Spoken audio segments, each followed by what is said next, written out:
දැන් හරි සර් ඉස්සෙල්ලා මුකුත් ඇහුන්නේ නැහැ සර් කියපු. එහෙමද? එහෙනම් ආපු මුලින් ඉඳලා කියන්න වෙනව නේද? ඒකනේ සර් තනියෙන් උගන්නනවා. හරි හරි. එහෙනම් මේ මම ඉස්සෙල්ලා මතක් කරේ අපි පෞද්ගලික දවසේ සාමාන්‍ය පන්තිය පවත්වාගෙන ආවා. නමුත් අවස්ථාවක් විදිහට නැවතත් අටේ උද්ගතරුණු නැවතත් අර කොරෝනා වාතාවරණය වීම නිසා අපි නැවත ඔන්ලයින් නැත්නම් මාර්ගගත අධ්‍යාපන ක්‍රමෙන් නැවත යොමු වෙන්න සිදු වුණා. කොහොම නමුත් අපි කොහොම හරි අපේ අධ්‍යාපන කටයුතු පවත්වාගෙන යා යුතු නිසාම අපි ඵලදායී ලෙස කොහොමද අපි විෂය කටයුතු කරගෙන යන්නේ කියලා ආයතනයක් විදිහට කටයුතු කරලා තියෙනවා. එතකොට ඔයගොල්ලන්ට තේරෙනවා අපි තාම ඵලදායී ලෙස අපි නැවතත් සාමාන්‍ය පන්තිය තරම්ම නොමැති වුණත් අපි ඊටාම හොඳින් මාර්ගගත අධ්‍යාපන ක්‍රමයේ වැඩ කටයුතු නැවත මේ මාසෙ තුල පවත්වාගෙන යන්න පටන් ගෙන තියෙනවා. ඒක නිසා ඔයගොල්ලෝ ඒකත් එක්ක සම්බන්ධ වෙලා ඉන්නේ මේ වෙලාවේ. ඒ වගේම මේ අපි අද හරිනම් අපිට ගිය සතියේ ඔබට සාකච්ඡා කරන්න නියමිතව තිබුණේ සාමාන්‍ය පන්තියේ පැවතුණා නම් ව්‍යාකරණ විෂයේ ක්‍රියාපද කියන මාතෘකාව වසර දෙකටම අදාළ ඉගෙන ගන්න ක්‍රියාපද කියන මාතෘකාව කොහොම නමුත් මේ නිබන්ධනයේ ඔබ අතර තවම පත් කර ගන්න නොහැකි වුණා. ඒ වගේම මේ මාසෙට අදාළ ඔබට හතරවෙනි පාඩමේ දැන් සාහිත්‍ය පාඩමේ වැද්දේගම නවකතා වාසිත නවවෙනි පරිච්ඡේදයෙන් නවවෙනි පරිච්ඡේදය ඔබට ලබා දීලා තියෙන කොටසට අදාළ නිබන්ධනයේ මේ මාසෙ ඔබට ලැබෙනවා. එතකොට ඒ නිබන්ධනයේ වැඩ කටයුතු අපිට කරගෙන යන්න පුළුවන් මේ මාසය ඇතුළත. ඒ වගේම දැන් අපේ ගිය සතියේට කලින් සතියේ අපි සාකච්ඡා කරා සාමාන්‍ය පන්තියේදී තුන්වෙනි පාඩම හානහිය පානාඬ හැරින්දෙනී කියන පාඩේ පොඩි කොටසක් අපි සාකච්ඡා කරා. නමුත් එතනින් එහාට අපිට සාකච්ඡා කරගෙන හැකියාවක් ලැබුණේ නැහැ. කොහොම නමුත් අද දිනේ අපි තුන්වෙනි පාඩමේ සාහිත්‍ය තුන්වෙනි පාඩම දාල වැඩ කටයුතු ටික ඉතිරි වැඩ ටික කරගෙන යන්නට ඕන. ඒ නිසා මෙතන දැන් අද දිනේ සම්බන්ධ වෙන අනුකම්පාවෙන් සම්බන්ධ වෙලා ඇති ඕනමොත් ඔබට මම ස්ක්‍රීන් ෂොට් දැම්මා මිට පන්ති පටන් ගන්න මොහොතකට කලින් ඔබ සූදානම් කරගත යුතු නිබන්ධනය. ඒ අනුව මම හිතන්නේ හැම කෙනෙක් ගාවම තුන්වෙනි පාඩමට දාලා නිබන්ධනය ඇති. ඒ නිබන්ධනය අරගෙන හැම කෙනෙක්ම සූදානම් වෙන්න අද දිනේ සිංහල විෂය දාලා කටයුතු කරගෙන යන්න.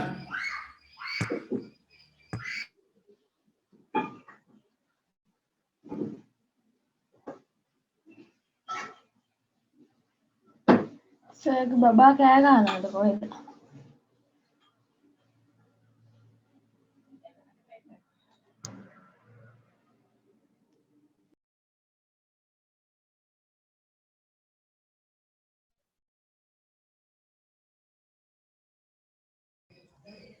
හරි. එතකොට මේ අපි ගත්තොත් එහෙම ඔබට මම පහුගිය දවසට සාකච්ඡා කරා මේ තුන්වෙනි පාඩමට දාන නිබන්ධනයේ ජනකාවේ ලක්ෂණ කියන මාතෘකාව. අපි මේ මාතෘකාවේ කොටස් කීපයක් සාකච්ඡා කරලා අවසන් කරා.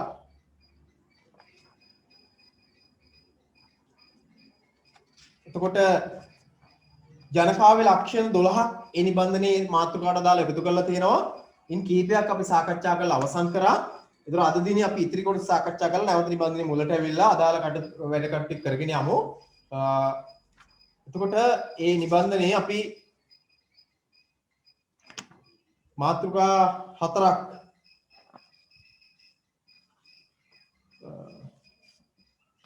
මට කවුරු කියන්නේ කිවිනි මාතෘකාවද අපි අවසන් කරේ 4යිද 5යිද? පිටු අංක බලන ඔයගොල්ලෝගේ නිබන්ධනේ 4 වෙනි එකේස මේ අර මා බාල කාලේ ඒක දීලා මා බාලේ ඇති කළ තලගොයි පැටියා ඒකේ මුකුත් ලිව්වේ නැහැ හැබැයි ඒ කියන්නේ ඒක ලිව්වේ නැද්ද? නෑ. හරි. ඒක ලියා ගන්න හැම කෙනෙක්ම දන්නේ නැති අය ලියා ගන්න. මම හිතන්නේ ඒක මම කිව්වේ වෙලාවේ දන්නේ නැති අය විතරක් ලියා ගන්න. මේක හැම වෙලාවෙම උදාහරණ ලියද්දී නොදන්න උදාහරණ පමණක් ලියන්න මතක තබා ගන්න. අනිත් ඒවා ලියන්න අවශ්‍ය නැහැ. මොකද ජනකාව්‍ය කියන ශේෂ්ත්‍රය ගත්තාම ජනකාව්‍ය ගොඩක් වෙලා කවිය දුන්නා ඒකේ මුකුත් විස්තරයක් ලියන්න දුන්නේ නැහැ. මුකුත් විස්තරයක් දුන්නේ නැහැ. කවිය දුන්නා නේද? ඔව් කවිය දුන්නා. ඔව්. එතකොට දැන් අපි කතා කරන්නේ මේ ජනකාව්‍ය ලක්ෂණ. මේ ඔබගේ පෙළපොතේ තියෙන හැඳින්වීම කොටසට දාලා ඡේදයක් ආශ්‍රිත ඉතිරි කොටස තමයි මේ සාකච්ඡා කරන්නේ. එතකොට ජනකාව්‍ය ලක්ෂණ මම ඔයගොල්ලන්ට කිව්වා සිංහල විෂයේ සාහිත්‍ය කොටසේ 3 වෙනි පාඩමත් 12 වෙනි පාඩමත් ජන කාව්‍ය ආශ්‍රිත පාඩම් දෙකක්. ඒතර මේ සාකච්ඡා කරන කොටස නැවත අපිට අවශ්‍ය වෙනවා පාඩම් අංක 12ට. මේ විස්තර කිරීම. ඒතර මේ මූලික හැඳින්වීම නැවත 12 වෙනි පාඩමේදී අපි සාකච්ඡා කරන්නේ නැහැ. එතෙන්දී නැවත මේ නිබන්ධනය මම ඔබට මතක් කරනවා. මෙන්න මේ කොටස කලින් නිබන්ධනය බලා ගන්න කියලා. ඒක නිසා ඔබ මේ මේ නිබන්ධනය තුල සාකච්ඡා කරන මූලික හැඳින්වීම් ටික ඔබගේ දැනුමට එකතු කරගන්නට ඕන. ඒ අනුව අපි ඉදා සාකච්ඡා කරා 4 වෙනි මාතෘකාව දක්වා. ඒකෙත් අපි ඔබට මතක ඇති අර ජන කාව්‍ය ලක්ෂණ විදිහට අපි ඉස්සෙල්ම සාකච්ඡා කරේ සරල මාතෘකාවක්, සරල ආකෘතියක් සහ තාලයක් යොදා ගැනීම නේද? ඒ වගේම තේමාවට උචිත තේමාවට අධ්‍යක්ෂකවරු උචිත මේ සරල සුගම භාෂාවක් භාවිතා කිරීම, රස නිෂ්පත්ති සමත් භාෂාවක් භාවිතා කිරීම වගේ දේවල්. ඒ වගේ අපි සාකච්ඡා කරා ජන භාෂාවේ ජන භාෂෙහි එන ව්‍යංජන ශක්තිය කියන වචන කීපයක් භාවිතා කරලා හැඟීම් උත්පාදනය කිරීමේ හැකියාව අපි ඒක සාකච්ඡා කරා. අපි අවසාන වශයෙන් සාකච්ඡා කරලා තියෙන්නේ බුද්ධාගමේ ගැඹුරු සංකල්ප තම අධ්‍යක්ෂක මාසයෙන් කාව්‍යට යොදා ගැනීම. ඉතින් මෙතන එහෙම විස්තර කරන්න තරම් දෙයක් නෙවෙයි. නමුත් බුද්ධාගමේ ගැඹුරු සංකල්පයක් මෙහි විස්තර කරනවා මොකක්ද? නිර්වාණය පිළිබඳව. ඕනනම් ඉතින් ලියාගන්න මෙහෙම මෙහි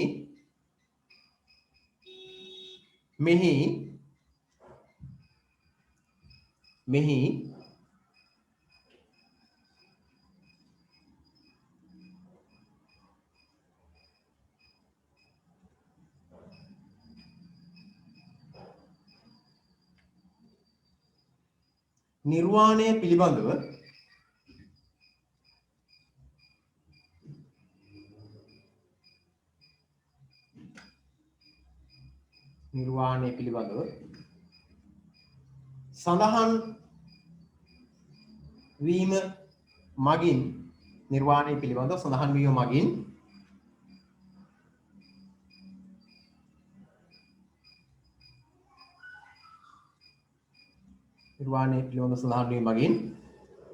ඉහත කරුණ තහවුරුවේ නිර්වාණය පිළිබඳ ගැඹුරු සංකල්පයක් මෙතන සඳහන් කරලා තින්නේ. නිර්වාණය කියලා ගැඹුරු සංකල්පයක් මෙතන සඳහන් කරලා තියෙන. ඒකෙන් අපිට පැහැදිලි වෙනවා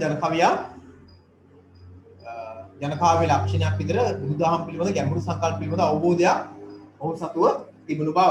ඒ වගේ අපි යනවා පස්වෙනි එකේ තියෙන්නේ සම්නිමය කියන එක. සම්නිමය කියලා කියන්නේ මධ්‍යස්ථ භාවය, මැදහත් බව. ඕනා ඉස්සරහින් ලියලා තියෙන වරහන් ඇතුලේ මධ්‍යස්ථ භාවය නැත්නම් මැදහත් බව. මධ්‍යස්ථ භාවය. මේ මැදහත් බව කියන එක ගත්තහම විශේෂයෙන්ම අපි උතෙන් සාකච්ඡා කරන්නේ මේ කවියා මොන වගේ මැදහත් බවක්ද කවියක් තුලින් මොන වගේ මැදහත් බවක්ද බලාපොරොත්තු වෙන්නේ කියන එක. කවිය තුලින්. ඒකද අපි අවධානයට ගන්නව නම් අපි දන්නවා මේ සාහිත්‍ය නිර්මාණයකින් බලාපොරොත්තු වෙන්නේ භාව ආමන්ත්‍රණයක් නැත්නම් හදවතේ සිතුවිලි වලට ආමන්ත්‍රණය කිරීමක්. එතකොට ජන කවියා තම නිර්මාණය නැත්නම් ඕනෑම කවියෙක් තම නිර්මාණය මගින් අමතන්නේ සහෘදයාගේ හදවතනේ. රසිකයාගේ හදවතනේ අමතන්නේ.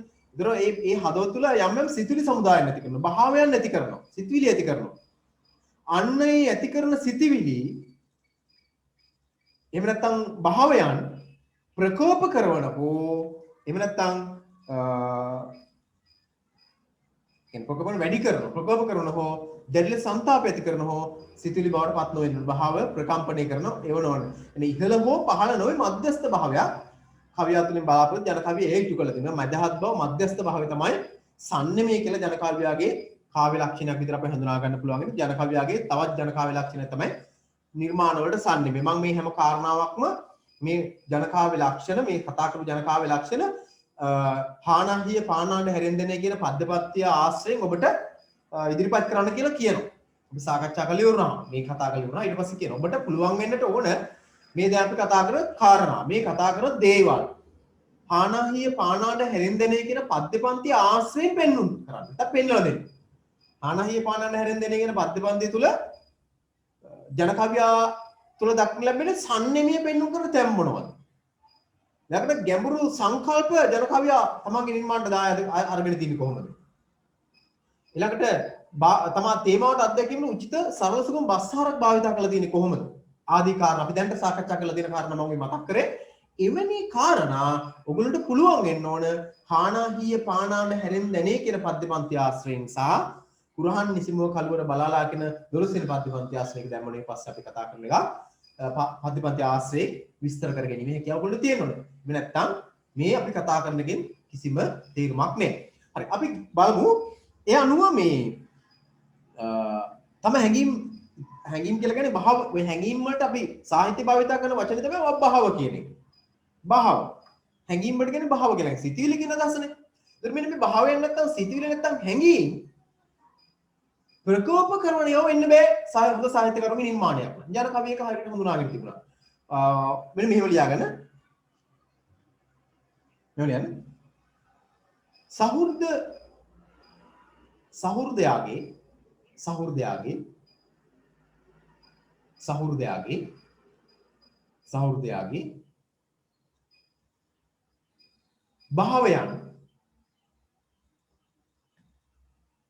සහෘදයාගේ භාවයන් ප්‍රකෝප නොකොට සහෘදයාගේ භාවයන් ප්‍රකෝප නොකොට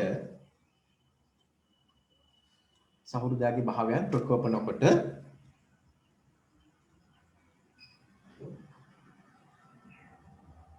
සහෘදයාගේ භාවයන් ප්‍රකෝප නොකොට කමාවක් සහෘදයාගේ භාවයන් ප්‍රකෝප නොකොට කමාවක් භාව සංතර්පණය වන අයුරින් භාව සංතර්පණය වන අයුරින් භාව සංතර්පණය වන අයුරින්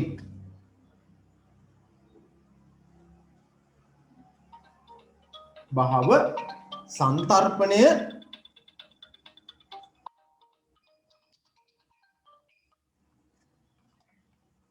භාව සංතර්පණය වන අයුරින් භාව සංතර්පණය වන අයුරින්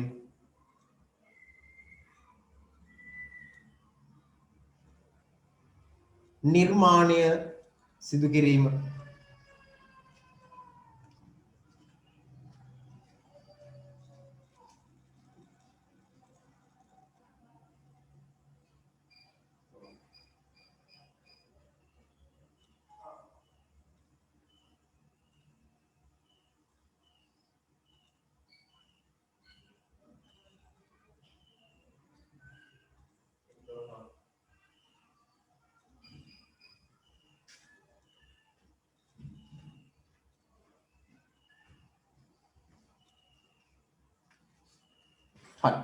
එතකොට මේ ජන කවියා නැත්නම් නිර්මාණයක් කරන ඕගොල්ලෝ නිර්මාණයක් කරත් කවුරු නිර්මාණයක් කරත් ඒ නිර්මාණය තුළ දක්න ලැබෙන ලක්ෂණයක් බවට පත් වෙන්නට ඕන මේක පොදු ලක්ෂණයක් නිර්මාණවල. මොකද්ද? භාව ප්‍රකෝප කිරීමෙන් වැළකී සිටීම. නැත්නම් අපි කියන්නේ දැන් ඒක හොඳ නිර්මාණයක ලක්ෂණයක්. අපි සම්මතයන්ට කරන මෙන්න මේක හොඳ නිර්මාණ කියලා. එහෙම ගත්තහම භාව සංතර්පණය කිරීම තව විතර සම්නිමය කියන එක නිර්මාණය තව වටිනවා.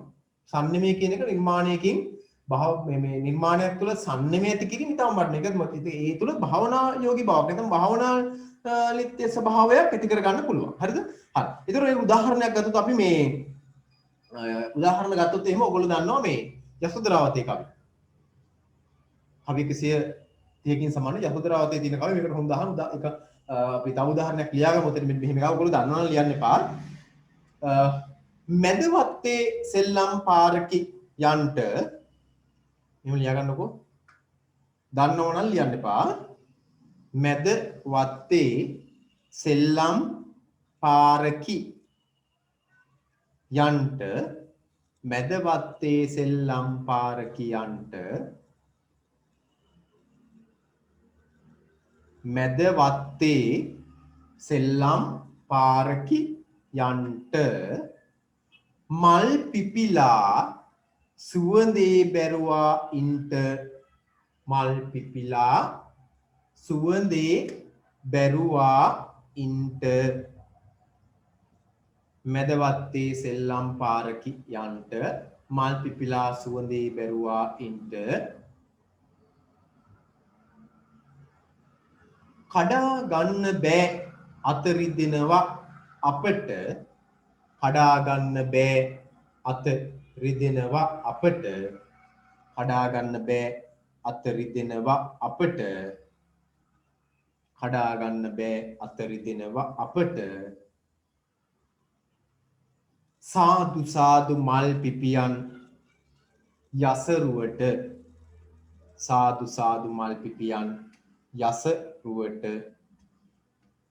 සාදු සාදු මල් පිපියන් යසරුවට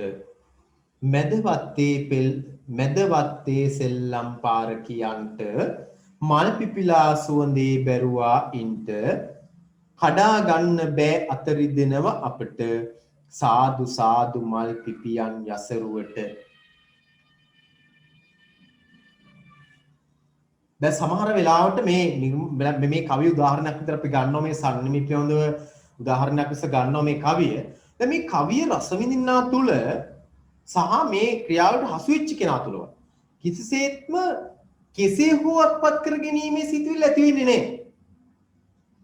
කෙසේ හෝ අත්පත් කර ගැනීමේ සිතුවිල්ල. මොකද තමාට හිමි නොවුනාය කියන කාරණාව මත ඊට වෛරී සිතුවිල්ල නැත්නම් අපි භාව උද්දීපනය කරන අපි කියන මේ භාව ප්‍රකෝප කරන සිතුවිල්ල ඇති කරන්නේ නැහැ. දැන් මොකද කියන්නේ මේ කතකයේ කියනවා මල් පිපිලා තියෙන ගොඩාක් මල් පිපිලා සුවඳ ගොඩාක් සුවඳෙන මල් පිපිලා තියෙනවා. ගොඩාක් සුවඳ මල් ගොඩාක් තියෙනවා. හැබැයි මේ ඔක්කොම නෙලා ගන්න බෑ මට. ඔක්කොම කඩා ගන්න බෑ. එහෙමයි කියලා මට නැති මොකකටවත් ඕනේ නැහැ කියලා නිර්මාණකරු නැත්තම් මේ කතකය කියන්නේ. එයා මොකද කියන්නේ? ඒ වුණාට කමක් නැහැ. මට නැති වුණාට කමක් නැහැ. මේක ඊටාම සුවඳවත් මට මේව නැති වුණාට කමක් නැහැ. මේවා තව තවත් වැඩියෙන් පිපෙන්න නැත්නම් තව තවත් වැඩියෙන් ඇති වෙන්න අලංකාරවල දෙන්න කියන එක. ඒක ඒ තුල නිර්මාණකරුවා උත්සාහ කරන තමන් කතකය උත්සාහ කරන මේ රසින්දින කෙනා තුල මනස සම්නමයක් ඇති කරගන්න. ඉතින් නිර්මාණකරු ජනකාලයගේ ප්‍රධාන ලක්ෂණය තමයි සම්නමය ඇති කිරීම. හරි අපි යන ඊළඟ කොටසට තම හැඟීම් ව්‍යංගයෙන් ප්‍රකාශ කරන එක. බලන්න ඊළඟ කාරණාව තම හැඟීම් ව්‍යංගයෙන් ප්‍රකාශ කිරීම. ව්‍යංගය කියලා කියන්නේ ඇත්තටම මේ සාහිත්‍යකරුවට බොහොම වටින කාව්‍ය උපක්‍රමයක්. ව්‍යංගය භාවිත කිරීම. ව්‍යංග රස ඇති කිරීම. නැත්නම් ව්‍යංගය භාවිත කිරීම. ව්‍යංගයෙන් ඉදිරිපත් කරන එක සරල නෑ. ඔයගොල්ලෝ මම කලිනුත් මතක් කරලා තියෙනවා අපි සාමාන්‍යයෙන් හැම නිර්මාණකරුවම ව්‍යංගයෙන් නිර්මාණ ඉදිරිපත් කරන හරිය කැමැත්තක් දක්වනවා. මොකද ඒ තුල තියෙන ඊටාම අර අපි නිකන් වාර්තාකරණයෙන් ඉහාගේ ව්‍යංගය. අපි යමක් කියන්නේ ඒ තුල මේ නිර්මාණකරුවෝ උත්සාහ කරන්නේ සහෘදය නැත්තම් පාඨකයා සිය මනස මෙහෙයවීම නැත්තම් බුද්ධිය මෙහෙයවීම. ඒක හොඳ නිර්මාණයක ලක්ෂණයක්. ව්‍යංගයේ භාවිතය. දැන් පිරිවාණක් පොත් වහන්සේ කණක් වෙන් පෙරළී ඇත මිදුල පුරා විරුළු කොළ මේ ඇත විසර තිබේ නේද? අර ඉඳ හිට බල්ලෙක් උඩ බුරුණු ඇසේ පිළිකන්නේ බල්ලෙක් උඩ බුරුණු ඇසේ නේ වෙනද දැල්වෙන පහන දැල්වී නොමැත කියලා මේ වගේ ඔයගොල්ලෝ අහලා තියෙනවා මේ නිශ්චිතසක් තියෙනවනේ. දැන් පිරිවාණක් පොත් වහන්සේ කණක් වෙන් පෙරළී ඇත. සාමාන්‍ය සිදුවීමක්. මිදුල පුරා විරුණු කොළ මේ ඇත විසර තිබේ. ඉතින් පද දෙක හිට මතක නැතුණත් එක පදයකින් කියන්නේ පිළිකන්නේ ඉඳලා හිටලා බල්ලෙක් උඩ බුරලනවා. ඒ වගේම අර වෙනදා මිදුලේ දැල්ලුණු පහන් පැලේ දැල්ලුණු පහන අද දැල්වෙන්නේ නැහැ. දැන් මේක තමයි මේ වගේ උදාහරණයක් අපිට ගත්තාම මේ ව්‍යංගය කියන එක තමයි හොඳින් තහවුරු වෙන්නේ. දැන් බලන්න මේකේ මත පිට තියෙන දේවල් නෙමෙයි මේක යටින් කියන්නේ. ඔයගොල්ලෝ තීරණ මේක පුළුවන් කලින් දවස් කතා කරලා තියෙනවා. එතකොට මේ පිරිවාණා පොත් වහන්සේ භාවිතා කරන්නේ කවුද සාමාන්‍ය වයසට? අනප්පු කියන මොකක්ද කියලා දානවා විතරක් යම් ද්‍රවණ ස්ටොප් එකේ තියලා තියෙන එක. එතකොට කණප්පුවේ විරවණ පොත්තස කණප්පුවෙන් පෙරලා ඇත මිදුල පුලා වීම කොලේ මේ අත විසිරෙන්නේ කියන්නේ වෙනතරම් මේ හොඳ රතු ගාලා තිබුණේ. ඒ වගේම අර සාමාන්‍ය ගැමියෝ තුල තියෙන විශ්වාසයක් මිනිස්සු අතර තියෙන පොඩි විශ්වාසයක් බල්ලේ කුඩු බිරීම කියන කාරණාව නේ. ඒ සංකේතාත්මකයි. බල්ලේ කුඩු බුරනවා. ඉඳ හිට බල්ලේ කුඩු බුරනවා. ඒ වගේම වෙනදා පහනේ විදුලි තිබුණ පහන් පැලේ පහන අද වෙන දැල්ලුණු පහන අද දැල්වෙන්නේ නැහැ. ඒතකොට දැන් මේ කියන මේ දේවල් වල මොකද්ද මේ ව්‍යංගයෙන් කියන්නේ?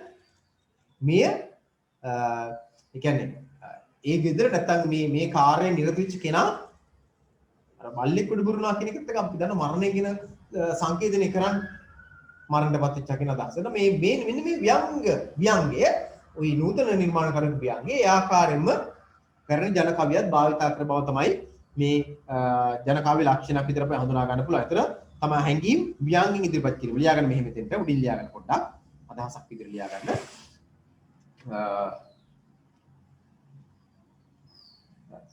පැල් රැකීමට පැල් රැකීමට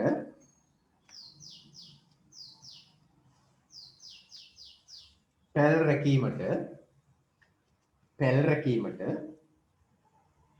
පැල් රැකීමට හේනට ගිය ගොවියෙකුට පැල් රැකීමට හේනට ගිය ගොවියෙකුට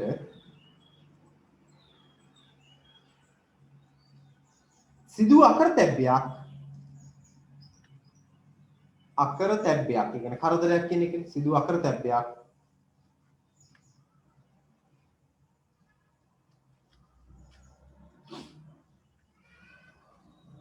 ව්‍යංගයෙන් ඉදිරිපත් කරනුයේ අකරතැබ්බයක් ජන කවියා අකරතැබ්බයක් ජන කවියා සිදු අකරතැබ්බයක් ජන කවියා ව්‍යංගයෙන් ඉදිරිපත් කරනුයේ මෙසේ ව්‍යංගයෙන් ඉදිරිපත් කරනුයේ මෙසේ ව්‍යංගයෙන් ඉදිරිපත් කරනුයේ මෙසේ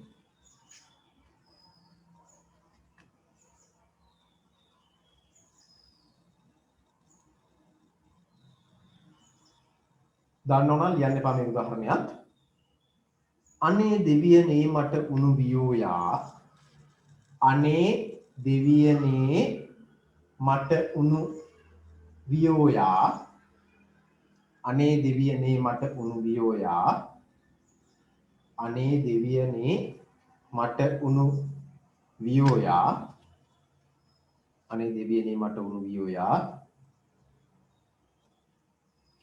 පැලේ පැදුර හොරු අරගෙන ගියෝයා පැලේ පැදුර හොරු අරගෙන ගියෝයා පැලේ පැදුර හොරු අරගෙන ගියෝයා අනේ දෙවියනේ මට උණු වියෝයා පැලේ පැදුර හොරු අරගෙන ගියෝයා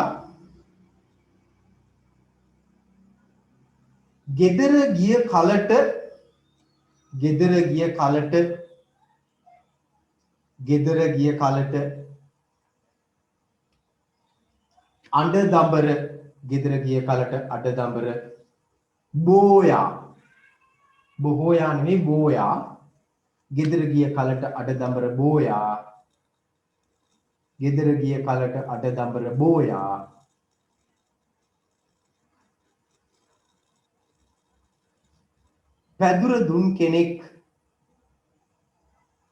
පැදුර දුන් කෙනෙක් මගේ නෑසියෝයා පැදුර දුන් කෙනෙක් මගේ නෑසියෝයා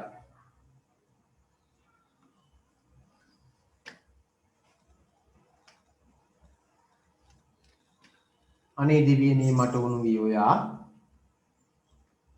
පැලේ පැදුර හොරු අරගෙන ගියෝයා ගෙදර ගිය කලට අඩ දඹර බෝයා පැදුර දුන් කෙනෙක් මගේ නෑසියෝයා කවුරු කියන්නකෝ මේකේ ජන කවියා ඉදිරිපත් කරන උත්සාහ කරන ව්‍යංගය මොකක්ද කියලා මොන වගේ ව්‍යංගයක්ද මේ කියන්න උත්සාහ කරන්නේ ජන කවියා ඉදිරිපත් කරන උත්සාහ කරන ව්‍යංගය මොකක්ද මේ එයාගේ අස්වැන්න විනාශ වෙච්ච අස්වැන්න විනාශ වෙච්ච එක දැන් මේ කියන කාරණා තුල තියෙන ව්‍යංගය මම අහන්නේ යට මොන හරි කියන්නේ කියන කරුණු තුල තියෙන මොකක් හරි ව්‍යංගයක් අන්න ඒක අහන්නේ මම දැන් යා ඇත්තට පුතා මෙහෙම හිතන්නකෝ ගිහිල්ලා තියෙන කොහෙටද මේ පැල් රකින්න මම පොඩ්ඩක් කිව්වා ඔයගොල්ලෝ ඉදිරියට තේරෙයි පැල් රකින්න ගිහින් පැදුරක් තරම් පැලට ගිහිල්ලා තියෙන පැල් රකින්න පැදුර දන්නවා ඉස්සර පැදුර අරගෙන ගිහිල්ලා මේ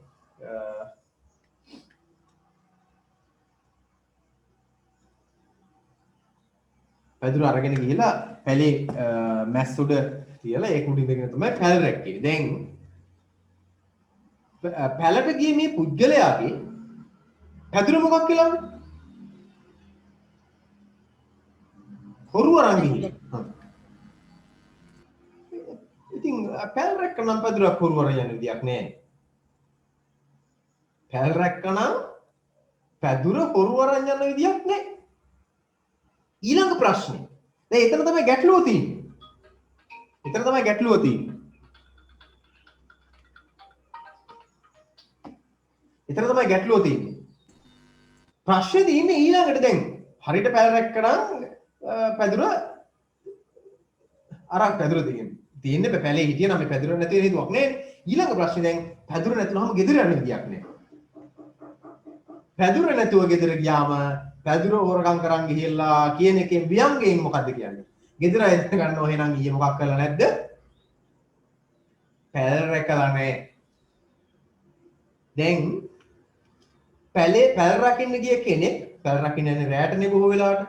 දවල්ටත් පැල රකින්නට ඕන. බොහෝ වෙලාවට රැ සාමාන්‍යයෙන් රැට තමයි පැල රකින්න කරන්නේ. පැලට වෙලා තමන්ගේ කෙත් වතු ආරක්ෂා කරන්න කරන්නේ. දැන් මේ පුද්ගලයා පැල රකින්න ගියා. හැබැයි පැදුර පැලේ තියෙද්දි ඔහු වෙන ගමනක් ගියා රාත්. දැන් උදෑසන පැලට ඇවිල්ලා පැදුරත් අරගෙන ගෙදර යන්න. පැදුර අරන් යන්න ඕන අනිවාර්යයෙන්. පැදුර අනිවාර්යෙන් ඉන්න යන්න. මොකද පැදුර ගෙනිච්ච නැතුනොත් ඒක වෙන ප්‍රශ්නයක්. දැන් පැදුර නැහැ කියලා කියන්න බෑ. පැලේ හිටියනම් පැදුර තියෙනවා. දැන් මේ ඔන්න ඔය වගේ ඒ කියන්නේ මොකද්ද මේ? මාර ප්‍රශ්නයක් වෙලා තියෙනවා. දෙවියනේ මට නෙවෙයි මට මාර වැඩක් උනේ මට. මේ ගොවියා කියනවා මේ පැලරපු කෙනා කියනවා මට පුදුම ලොකු ප්‍රශ්නයක් මට පුදුම ප්‍රශ්නයක් උනේ මගේ පැදුර කවුරු වරන් ගිහින් ඉතින් කවුරු වරන් ගියා කියලා කියන්නේ මෙයා පැල රැකලා නැහැ. ඒක ව්‍යංගයෙන් කියන්නේ. පැල රැකලා නැහැ කියලා කියන්නේ කොහේවත්. ව්‍යංගයෙන් කියන පැල රැකලා නැහැ. මෙයා රාත්‍රී වෙන කොහෙද තමයි ගිහිල්ලා තියෙන්නේ. ඒතර ඊළඟට තියෙන ගැටලුව තමයි එහෙමනම් කොහොමද ගෙදර යන්නේ පැදුර නැතුව. පැදුර නැතුව ගෙදර යන්නේ. ඒතර මේ අපූර්ව ව්‍යංගය ඉදිරිපත් කරන්න නිර්මාණකරුවා ජන කවියා ඊටාම හොඳින් උත්සාහ කරලා තියෙනවා. ඉතින් අපි හිතන එක ඊටාම සාර්ථක තියෙන දැන් මේ කල්බලාන වේද ගොවිතැන් කරන්නේ ඒ කවි වලින් toy ව්‍යංගය විදිහට පේනවා. දැන් ව්‍යංගය භාවිතා කිරීම හානහිය පාන නැරදෙරි කියන කල්ප පද්‍ය වන්දි තුලත් ඒ ආකාරයෙන්ම තියෙනවා. අපි දැන් ආවන් පස්සේ බලමු. ඉතින් ඔයගොල්ලෝ මේ කරුණු 12ම පාඩම් කරගන්න අවශ්‍යයි කරුණු ලෙස. අවබෝධාත්මක කරුණු ලෙස පාඩම් කරගන්න අවශ්‍යයි. මොකද එතකොට අපිට පුළුවන් අර ජනක අපේ හානහිය පාන නැරදෙරි කියන පද්‍ය වන්දි හොඳින් අවබෝධ කරගන්න. ඒක නිසා තමයි මම කියන්නේ මේක පොඩ්ඩක් පාඩම් කරගන්න උත්සාහ කරන්න කියලා. හරිද? හරි. ඊළඟට අපි යනවා ඊළඟ කාරණාවට. පහසුවෙන් අවබෝධ කරගන්න පුළුවන් වෙන එක ජනකවේ තවත් ලක්ෂණයක්. පහසුවෙන් අවබෝධ වෙනවා. තාම පහසුවෙන්. ඇස නැතිදා පොත ගත්තේ කියන්ටද, දත නැතිදා උද්දනු ගිනි තපින්ටද, වෙර නැතිදා ගහගත්තේ දිනන්ටද, යුද ඇතිදා නැතිකම් උපස් කොටන්නද. ඊටාම සරලයි. ඊටාම සරලයි. ඉතින් පහසුවෙන් අවබෝධ කරගන්න පුළුවන්. මේක විස්තරයක් මොකුත් නැහැ. පහසුවෙන් අවබෝධ කරගන්න පුළුවන්. ඔයගොල්ලෝ මෙන්න මේ කවිය ලියා ගන්න. මේ කවිය ලියන්න. අනේ මගේ කිකිලිය කොයි ගියාදෝ. එතන උදාහරණයක් විදිහට ලියා ගන්න 7 වෙනි කාරණාවට. අනේ මගේ කිකිලිය කොයි ගියාදෝ. අනේ මගේ කිකිලිය කොයි ගියාදෝ. අනේ මගේ කිකිලිය කොයි ගියාදෝ. ඇහිඳ කකා ගම්මැද්දේ ගියාදෝ. ඇහිඳ කකා ගම්මැද්දේ ගියාදෝ. අනේ මගේ කිකිලිය කොයි ගියාදෝ. ඇහිඳ කකා ගම්මැද්දේ ගියාදෝ. ඇහිඳ කකා ගම්මැද්දේ ගියාදෝ. ඇහිඳ කකා ගම්මැද්දේ ගියාදෝ. උන්ට කන්ට ගොදුරක් වැරදුනාදෝ. උන්ට කන්ට ගොදුරක් වැරදුනාදෝ. උන්ට කන්ට ගොදුරක් වැරදුනාදෝ. අමා විලේ වැටිලා පණ ගියාදෝ. අමා විලේ වැටිලා පණ ගියාදෝ. කවිය ආයෙ මුලින් ඉඳන් පොඩ්ඩක් කියන්න. අනේ මගේ කිකිලිය කොයි ගියාදෝ. අනේ මගේ කිකිලිය කොයි ගියාදෝ. කවිය දන්න අය ලියන්න එපා කවුරුවත්. පොඩි පද කැලක් ලියාගත්තා නම් ප්‍රමාණවත්. අනේ මගේ කිකිලිය කොයි ගියාදෝ. ඇහිඳ කකා ගම්මැද්දේ ගියාදෝ. ඇහිඳ කකා ගම්මැද්දේ ගියාදෝ. ඇහිඳ කකා ගම්මැද්දේ ගියාදෝ. උන්ට කන්ට ගොදුරක් වැරදුනාදෝ. උන්ට කන්ට ගොදුරක් වැරදුනාදෝ. අමා විලේ වැටිලා පණ ගියාදෝ. අමාවිලේ වැටිලා පණ ගියාදු. අමාවිලේ වැටිලා පණ ගියාදු. අමාවිලේ වැටිලා පණ ගියාදු.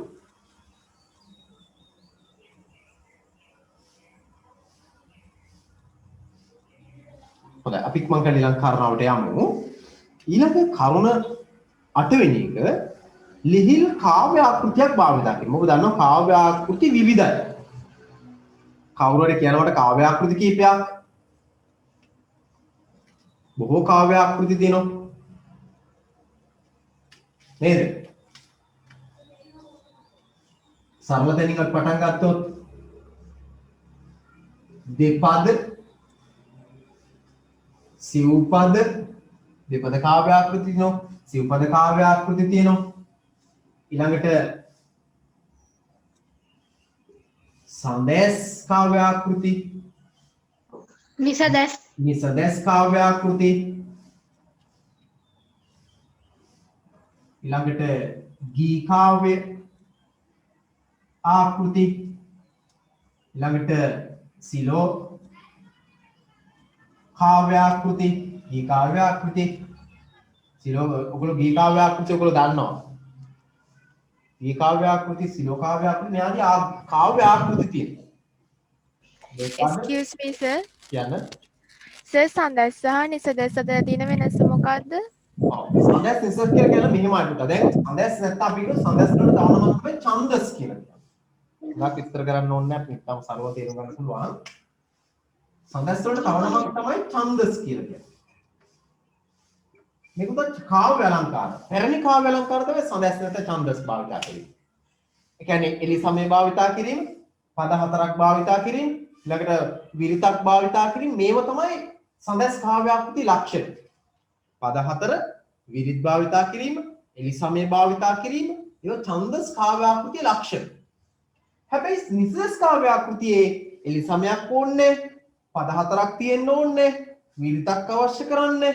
නිසා අන්න අර විරිතකට එහෙම නැත්නම් අපි කියනවා එලි සමයට පද හතරකට කොටු වෙලා කාව්‍ය රචනා කරමින් හිටියා. ඒ ඉන්නකොට නිසද 1946 ජී.පී. සේනානායක ගොලහලා තියෙන ජී.පී. සේනානායක පලිගැනීම කියන කෙටි කතා සංග්‍රහය මගින් අලුත් කාව්‍ය ආකෘතියක් හඳුන්වලා දෙනවා. ඔහු නම් ඒවට කිව්වේ ගද්‍යත් පද්‍යත් අතර වූ නිර්මාණ විශේෂයක් කියලා. හැබැයි පසුව ඒවට නමක් කිව්ව මොකක්ද කියලා නිදහස් කාව්‍ය නැත්නම් ප්‍රී වර්ස් එහෙම නැත්නම් නිදහස් කාව්‍ය එහෙම නැත්නම් නිසදස් කාව්‍ය කියලා. එතකොට නිදහසේ නිර්මාණය කිරීමේ හැකියාව ඔයගොල්ලෝ කැමති නිසදස් කාව්‍ය ආකෘති මගින් ලැබෙනවා. හැබැයි සඳස් නැත්නම් ඡන්දස් වලට ගියොත් ඔයගොල්ලෝ කොටු වෙනවා. නිර්මාණකරුවෝ කොටු වෙනවා. කොහෙද කොටු වෙන්නේ? ඡන්දස් භාවිතා කරන්න. ඒ කියන්නේ මොනවද? විරිත් භාවිතා කරන්න ඕන, පද හතරක් භාවිතා කරන්න ඕන, ඊළඟට එලි සමය භාවිතා කරන්න ඕන. මේව භාවිතා කරමින් කාව්‍යකරණයේ දෙන්නවා ඡන්දස් වලට ගියොත්, සඳස් කාව්‍ය ආකෘතියට ගියොත්. නිසා සඳස් සහ නිසදස් කියලා කියන්නේ අන්නේම වෙනසක් තියෙන්නේ. වෙනස මොකක්ද? සඳස් වලින් කාව්‍ය නිර්මාණ, කාව්‍ය පද්‍ය මත නිර්මාණ කරනට වඩා නිසදස් වලින් නිර්මාණ කිරීම තාම පහසුයි. හැබැයි සඳස් කාව්‍ය ආකෘතියට වගේ නෙවෙයි නිසදස් කාව්‍ය ආකෘතියේ තමන්ගේ භාව නැත්නම් හොඳට ව්‍යංග්‍යාර්ථය එහෙම නැත්නම් අපි කියනවා මේ අපි කියන යථාර්ථවාදී දේවල් බොහෝ යථාර්ථයන් මනමින් ඉදිරිපත් කරන්න නිසදස් කාව්‍ය ආකෘතිය තමයි තාම වටින්නේ සඳස් කාව්‍ය ආකෘතියට වඩා. සාරාංශාද පන්තිදී අපි මේ ටික සාකච්ඡා කරනවා දෙපද සිල්පද සඳස් නිසදස් ගී සිලෝ. ඔය ගී කියලා කියන ඔයගොල්ලෝ දන්න පැරණිම කාව්‍ය ආකෘතිය තමයි ගී කාව්‍ය ආකෘතිය. පැරණිම දැන් කුමුල් ළමඩි ලෙට්ලින සියබොත් මියුරියා බසියර කියලා අර තියෙන්නේ මේ සීගිරි කුරුටු ගීත රචනා කරනකොට භාවිතා කරලා තියෙන්නේ. ඒක ගී කාව්‍ය ආකෘතියේ නිර්මාණ. හරිද? හරි.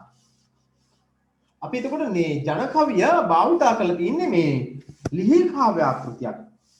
ඔව් සඳස් භාවිතා කළත් නෑ. ඔය කියන වෙනත් ගී කාව්‍ය ඒව මොකක්වත් නෙවෙයි. ඒ හැම එකක්ම අමතක කරලා ඔහුට මනන්නේ නිදහස් කාව්‍ය ආකෘතියක්. ලිහිල් කාව්‍ය ආකෘතියක් භාවිතා කරනවා. ඒ කියන්නේ සාමාන්‍ය සිව්පද කාව්‍ය ආකෘතිය තමයි.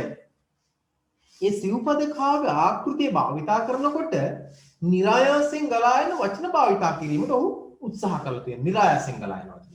ඒ ජන කාව්‍ය ලක්ෂණය. නිරායාසයෙන් ගලායන වචන භාවිතා කිරීම. එතන මෙහෙම පොඩ්ඩක් ලියා ගන්න. ලිහිල් ලිහිල් ලිහිල් ලිහිල් සිව්පද ලිහිල් සිව්පද ලිහිල් සිව්පද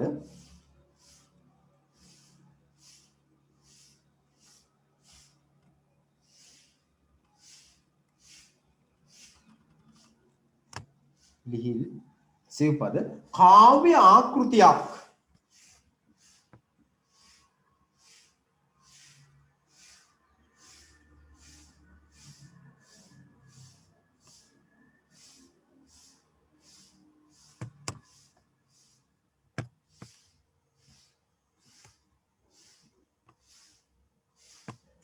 ලිහිල් සිව්පද කාව්‍ය ආකෘතියක් මෙන්ම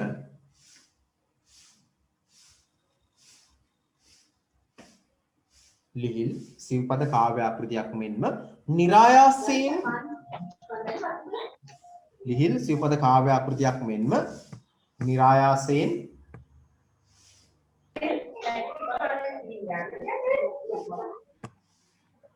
නිරායාසයෙන්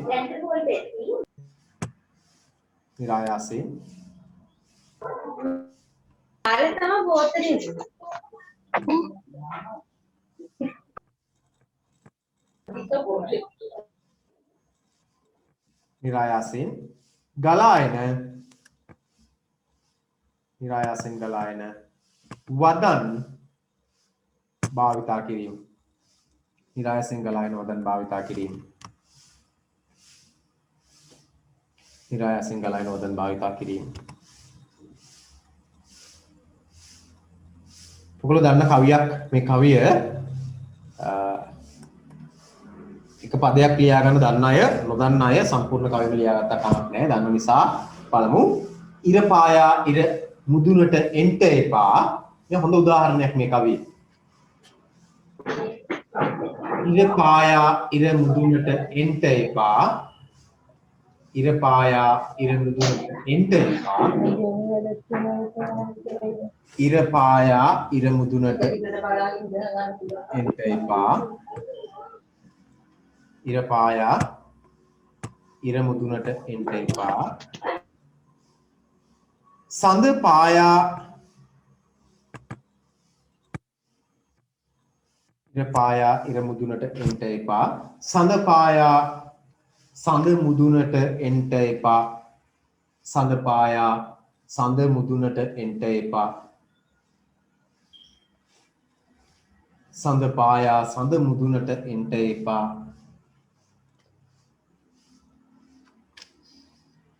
සඳ පායා සඳ මුදුනට එන්ට එපා.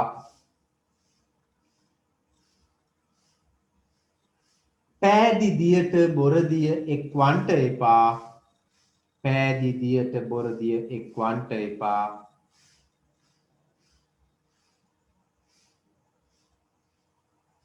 පෑදි දියට බොරදිය එක්වන්ට එපා.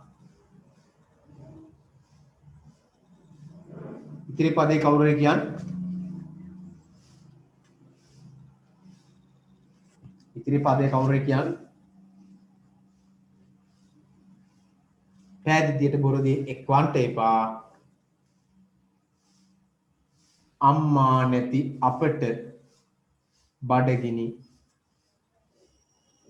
වෙන්ට එපා. ඉර පායා ඉර මුදුනට එන්ට එපා. සඳ පායා සඳ මුදුනට එන්ට එපා. පෑදි දියට බොරදිය එක්වන්ට එපා. අම්මා නැති අපට බඩගිනි වෙන්ට එපා. මේ ජන කවිය භාවිතා කර සරල කාව්‍ය ආකෘතියක්. ඒ වගේම ඔහු එතනදී නිරායාසින් ගලාගෙන එන. ඒ කියන්නේ හිතලා වචන ලිව්වා නෙමෙයි. දැන් අපි දන්න වර්තමානයේ තුල නිර්මාණ කරනකොට ටිකක් බොහොම සුපරීක්ෂාකාරී ලෙස හිතලා තමයි නිර්මාණ සඳහා වචන භාවිතා කරන්නේ, භාෂාව භාවිතා කරන්නේ. හැබැයි ජන කවියයි වෙනි හිතලා මතලා නැත්තම් උවමනාවේ වචන හොයාගෙන ගිහලා නිර්මාණය කළේ නෑ. ඔය නිර්මාණය කරද්දී නිරායාසින් ඔහුගේ මොහොතට නැගෙන්නා වූ ඉබේම තමන්ගේ මනසට එකතු ඇවිල්ලා මූගට නැගෙන්නා වදන් භාවිතා කළ වචන භාවිතා කළ තමයි නිර්මාණය සිදු කළේ. ඊළඟට අපි ගත්තොත් එහෙම යනවා අපි ඊළඟ කාරණාවට තව කරුණු 3යි 4ක් තියෙනවා. මම කළා අපි යමු ඊළඟ කාරණාවට කාව්‍යලං කාව්‍යයක්ද තම අත්දැකීම අව්‍යාජ අන්දමින් ප්‍රකාශ කිරීම. අව්‍යාජ කියලා කියන්නේ මොකක්ද? මොකක්ද අව්‍යාජ කියලා කියන්නේ? අව්‍යාජයි.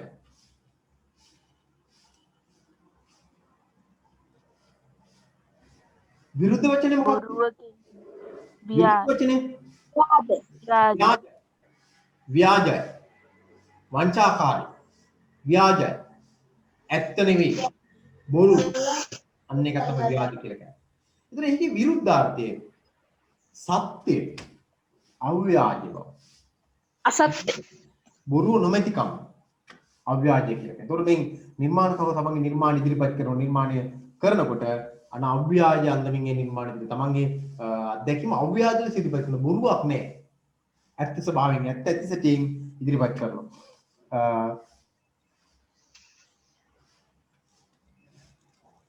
ඔයගොල්ලෝ දන්න කවියක් මේක උදාහරණ ලෙස ලියා ගන්න තියෙන්නේ. එතන මෙහෙම ලියා ගන්න. තම පුතා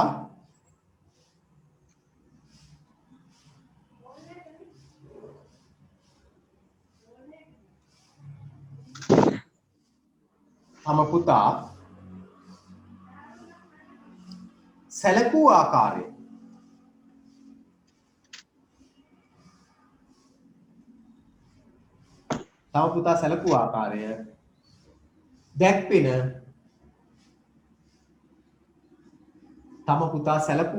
දැක්වෙන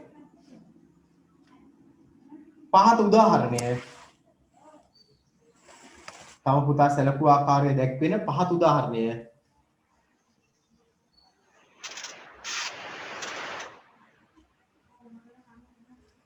මිට උදාහරණ සපයයි. තම පුතා සැලකූ ආකාරය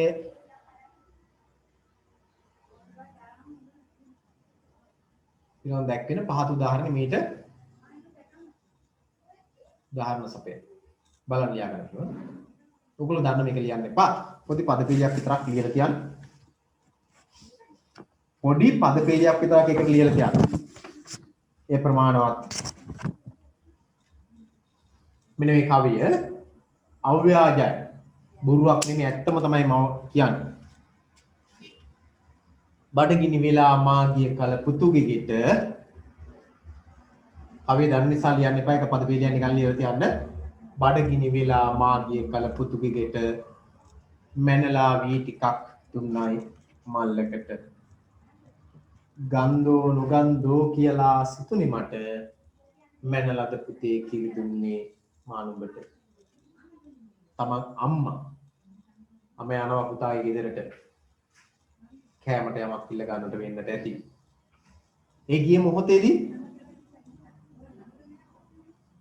තමන්ගේ පුතා තමන්ට සැලකුව ආකාරය ඇත්ත ඇති සැටියෙන් අව්‍යාජත්වය කියලා ගන්න එක. ඒ ආකාරයෙන්ම ජන කවිය ඉදිරිපත් කරනවා. තමන්ගේ අත්දැකීම් බලලා ඒ ආකාරයෙන් ඉදිරිපත් කරනවා. හරි. අපි මික්මන් කරලා ඊළඟ කොටසට කාව්‍ය අලංකාර යොදා ගැනීම ජන කාව්‍යයේ තවත් ලක්ෂණයක්. කාව්‍ය අලංකාර යොදා ගැනීම. කවුරුන් මට කියනවා කාව්‍ය අලංකාර කියන්නේ මොනවද කියලා?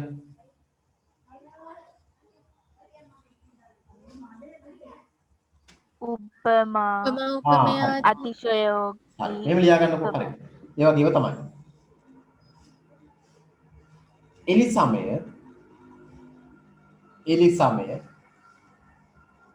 කමා වස්තු විශේෂයට උචිත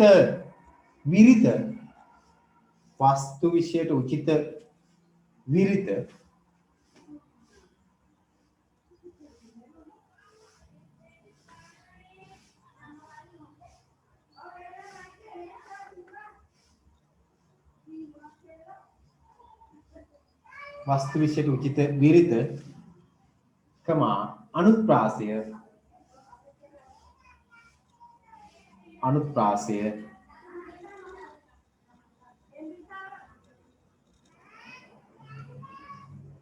උපමා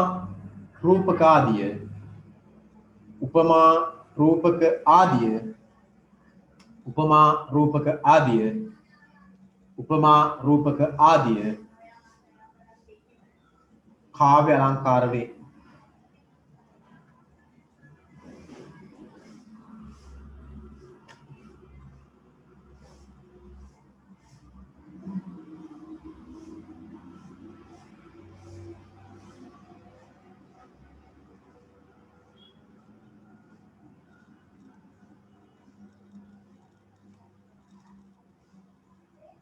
එතනටම ලියා ගන්න.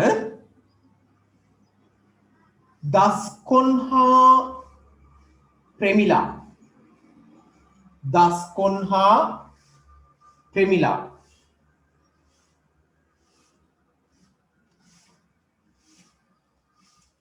දස්කොන් හා ප්‍රමිලා. කතා පුවතේ යෙන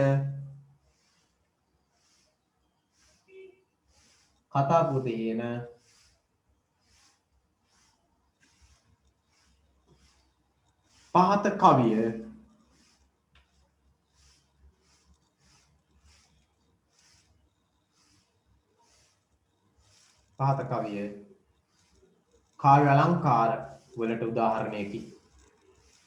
පහත කවිය කාව්‍ය අලංකාර වලට උදාහරණයකි.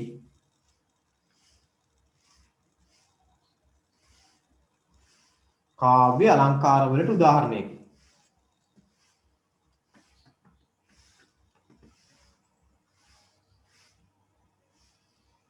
කාව්‍ය අලංකාර වලට උදාහරණයකි.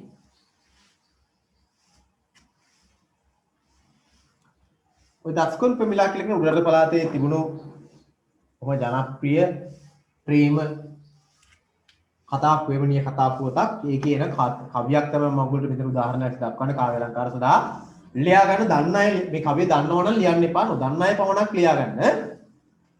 යන්නෝ මෙමග රෑ දාවල් තොර වෙද්ද යන්නෝ මෙමග රෑ දාවල් තොර වෙද්ද යන්නෝ මෙමග රෑ දාවල් තොර වෙද්ද යන්නෝ මෙමග රෑ දාවල් තොර වෙද්ද යන්නෝ මෙමග රෑ දාවල් තොර වෙද්ද බොන්නෝ මෙමග දෙවෙනි පදපේලිය බොන්නෝ මෙමග දිය බොර කරලා බොද්ද බොන්නෝ මෙමග දිය බොර කරලා බොද්ද බොන්නෝ මෙමග දිය බොර කරලා බොද්ද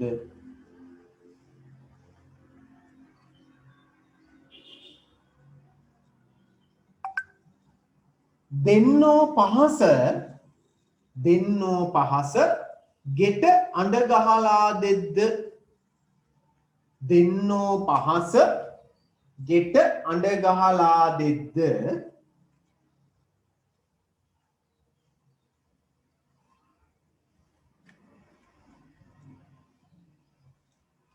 දෙන්නෝ පහස ගෙට අඬ ගහලා දෙද්ද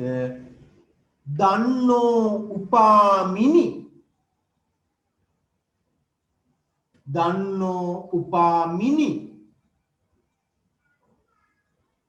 බැඳි දොර නාරිද්ද දන්නෝ උපාමිනි බැඳි දොර නාරිද්ද දන්නෝ උපාමිනි බැඳි දොර නාරිද්ද දන්නෝ උපාමිනි බැඳි දොර නාරිද්ද දස්කොන් ප්‍රමිලා කියලා කියන්නේ උඩරට පළාතේ පළාත පදනම් කරගෙන තිබුණු අතීත බොහෝ ප්‍රේමණීය කතා වෘත්තාන්තයක්. එතකොට මේකෙදී මේ කතා පුවතේ මේ ප්‍රමිලා තමයි මේ කවි ඉදිරිපත් කරන්නේ. ප්‍රමිලා කියන චරිතය තමයි ඉදිරිපත් කරන්නේ මේ. ඒකේ අපි කාව්‍ය අලංකාර කියන කාරණාවට ගියොත් අපිට පේනවා එලිසමේ භාවිතා කරලා තිනවා යන්නෝ බොන්නෝ දෙන්නෝ දන්නෝ වගේ අග ගත්තොත් වෙද්දී බොද්දී දෙද්දී දෙද්ද නේද වෙද්ද දෙද්ද බොද්ධ දිද්ද නාරිද්ද ආදී වචන වගේ ඉලිසබේ භාවිතා කරලා තියෙනවා. ඒතර මේ ඉලිසබේ නැත්නම් කාව්‍ය අලංකාර භාවිතා කිරීමත් ජන කවියා තමන්ගේ නිර්මාණය සාර්ථක කරගෙන භාවිතා කරන ඒ කියන්නේ ජන කවියේ ලක්ෂණය. කාව්‍ය අලංකාර භාවිතා කරලා තියෙන එක. හරි අපි මංගල ඊළඟ කොටස ඉතින් කවි අදහස මං කියනකොට තේරෙනවා. ඒකේ ව්‍යංගයෙන් කියන්නේ මේ යමක්. ව්‍යංගයෙන් ඉදිරිපත් කිරීමක් තියෙන්නේ. ඒතකොට ජන කවියා ප්‍රමිල තමයි කවි ඉදිරිපත් කරන්නේ දස්කොන්ට ඇහෙන්න කියනවා. කොහොමද කියන්නේ? යන්නෝ මේ මගේ රෑදාවල් තොර වෙද්ද මේ මගේ ඕන තරම් කාන්තාව යන වෙනවා. බොන්නෝ මේ මගේ දිය බොර කරලා බොද්ද. කවුරුත් දිය බොර කරලා බොන්නේ නේද? ඒ කියන්නේ කවලම් කරලා මේ කරා හොඳ ටික තමයි බොන්නේ. නැත්නම් අපි කියන බොර කරලා බොන්නේ නැහැ. සීරු මාර්ගට ජල ටික පානය කරන්නේ. දෙන්නෝ පහස ගෙටන්න ගහලා දෙද්ද? නේද? ගෙදරට කතා කරන්නේ නැහැ නේද කවුරුත්? එහෙම කතා කරන්නේ නැහැ. ප්‍රවිලා කියනවා එහෙම කතා කරන්නේ නැහැ කවුරුත්. ඊළඟට දන්නෝ පාවෙන්නේ මෙන්දෝනාරි කවුරු හරියට මොලේ තියෙන කෙනෙක් නම් බුද්ධි සම්පන්න කෙනෙක් නම් එයා දන්න කොහොමද ගෙදරක දොර විවෘත කරගන්නේ. ඉතින් ඔක ව්‍යංගයෙන් කියන්නේ ප්‍රමිලා කියන්නේ. මේ කාව්‍ය අලංකාර වලට බුදු දෙපෙක උදාහරණයක්. බලන්න සංක්ෂිප්ත භාවය තවත් ජන කවි ලක්ෂණයක්. සංක්ෂිප්ත භාවය කියලා කියන්නේ විශාල අදහසක් දාම කෙටියෙන් ඉදිරිපත් කරන එක තමයි සංක්ෂිප්ත භාවය කියලා කියන්නේ. ඔයගොල්ලෝ බලන්න උදාහරණේ සංක්ෂිප්ත භාවයට සංක්ෂිප්ත භාවය මෙතන ලියාගන්න මෙහෙම සංක්ෂිප්ත භාවයට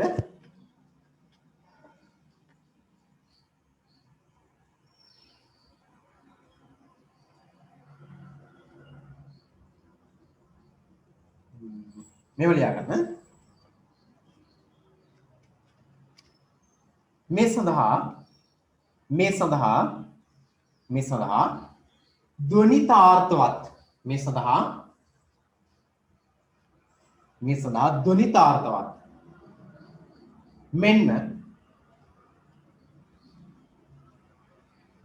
ධ්වනිතාර්ථවත් මෙන්න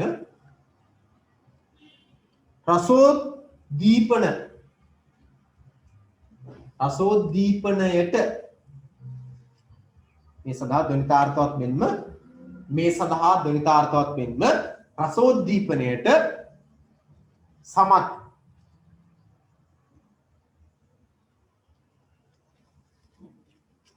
භාෂාවක්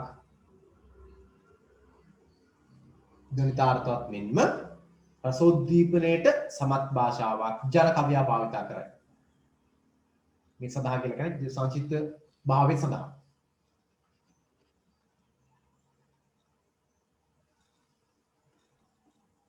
උදාහරණයක් ලියාගන්න මෙහෙමයි. ඔයගොල්ලෝ දන්න කවියක් වුණ ලියන්න එපා. එක පදයක් විතර ලියුවාම ප්‍රමාණවත්.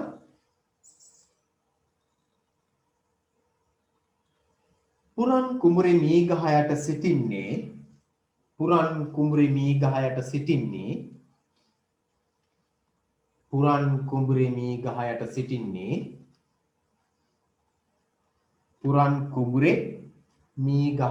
සිටින්නේ කවිය ලියාගන්න අතර ඔයගොල්ලෝ පොඩක් අදහසට නැත්තම් මේ කියන ධ්වනිතාර්ථය මොකක්ද කියලා අවධානය යොමු කරන්න. හරිද? ධ්වනිතාර්ථවත් අදහසට අවධානය යොමු කරන්න මම අහනවා කවිය දිලිවරලා. පුරන් කුඹුරේ මී ගහ යට සිටින්නේ netin එන කඳුළු කුඹුරට බඳින්නේ. පුරන් කුඹුරේ මී ගහ යට සිටින්නේ netin එන කඳුළු කුඹුරට බඳින්නේ. පුරන් කුඹුරේ මී ගහ යට සිටින්නේ netin එන කඳුළු කුඹුරට බඳින්නේ. පුරන් කුඹුරේ මී ගහ යට සිටින්නේ netin එන කඳුළු කුඹුරට බඳින්නේ.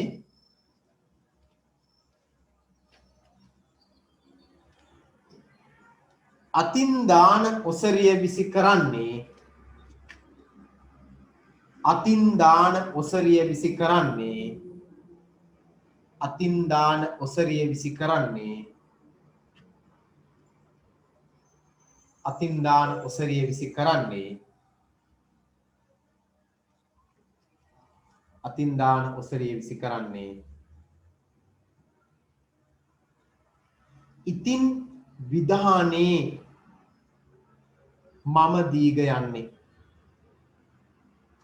ඉතින් විධානේ මම දීග යන්නේ. මට මේ පද හතර තුල ගැබ්බ තිබෙන ව්‍යංගයේ පිළිබඳ ඔබගේ අවධානය යොමු කරන්න බලන්න. යොමු කළා කියන බලන්න. මට අවශ්‍යයි ව්‍යංගය මොකක්ද කියලා. පුරන් කුඹුරේ මී ගහ යට සිටින්නේ netin නින කඳුළු කුඹුරට බඳින්නේ අතින් දාන ඔසරිය විසි කරන්නේ ඉතින් විදානේ මම දීග යන්නේ. මොකක්ද මෙහි ජන කවියා ඉදිරිපත් කරන ධ්වනිතාර්ථය?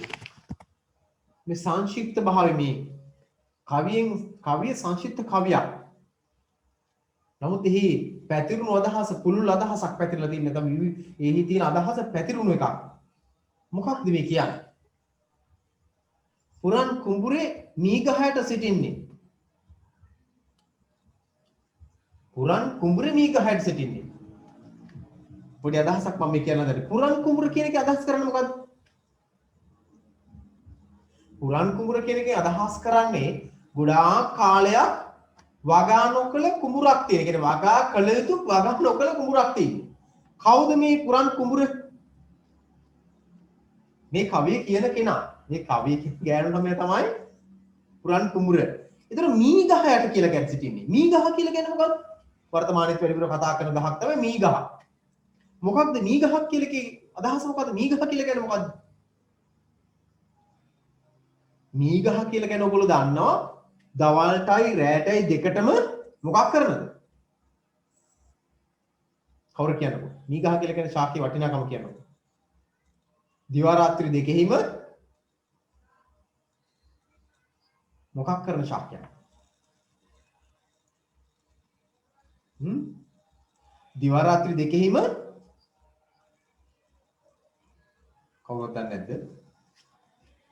ඔක්සිජන් පිට කරන ශාකයක් දිවා රාත්‍රී දෙකෙහිම.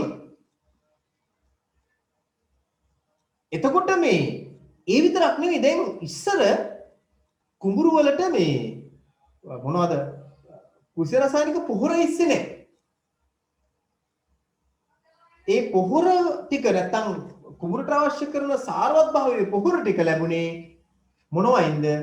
මී ගහේ ගෙඩි වලින්. නැත්නම් මී ගහේ ඇට වලින්, මී ඇට වලින්. මී ඇට තමයි කුඹුරට ඉස්සේ. එතකොට අමුතෙන් පොරේ ඉන්න අවශ්‍ය උන්නේ නැහැ.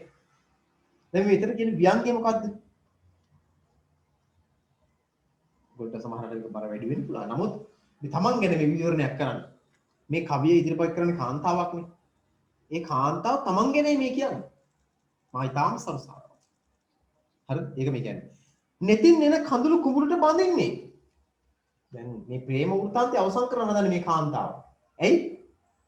දැන් කරන්න දෙයක් නෑ. දැන් ගෙදරින් කතා කරලා විවාහ කරලා දෙන්න ඔක්කොම සූදානම් කරලා ඉවරයිද? හැබැයි මගේ ප්‍රේමය ඇත්ත ප්‍රේමයක්. මම ඇත්තටම ඔබට ආදරය කරා. ඒ ආදරය කොයිතරම්ද කියලා මට දරා ගන්න බෑ. ඒ දරා ගන්න බැරි කමට තමයි මේ කඳුළු වැගිරෙන්නේ. මේ කඳුළු කොච්චරද කියනවා නම් ඒ කඳුළු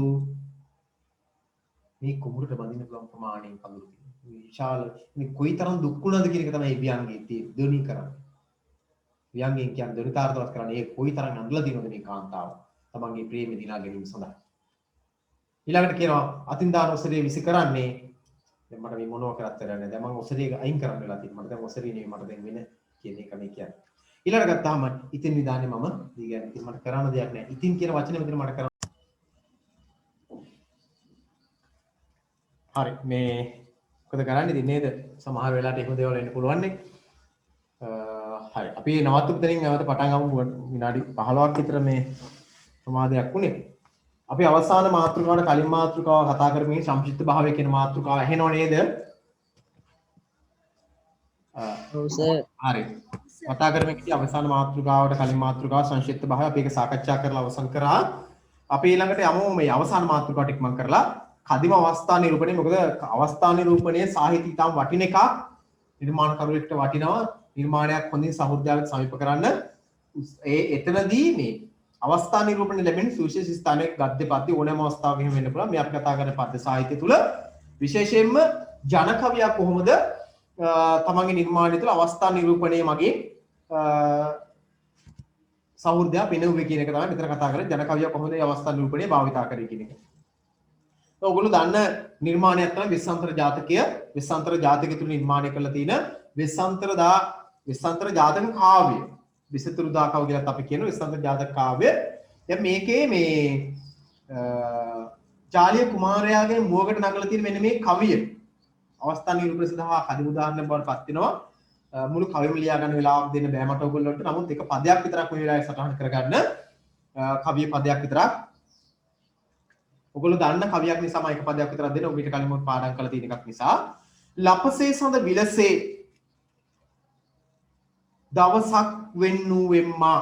ඔයගොල්ලෝ දන්න කවියක් 9 වෙනි අපි සාකච්ඡා කරලා තියෙනවා මේ පන්තිය. මේ කවිය පාඩම් කරගෙන තියෙනවා මේ ඔයගොල්ලෝ අලුතින් නැවත පාඩම් කරන වෙලාවක් ගන්න අවශ්‍ය වෙන්නේ නැහැ. ඒක නිසා කවිය නැවත කියන්නම්.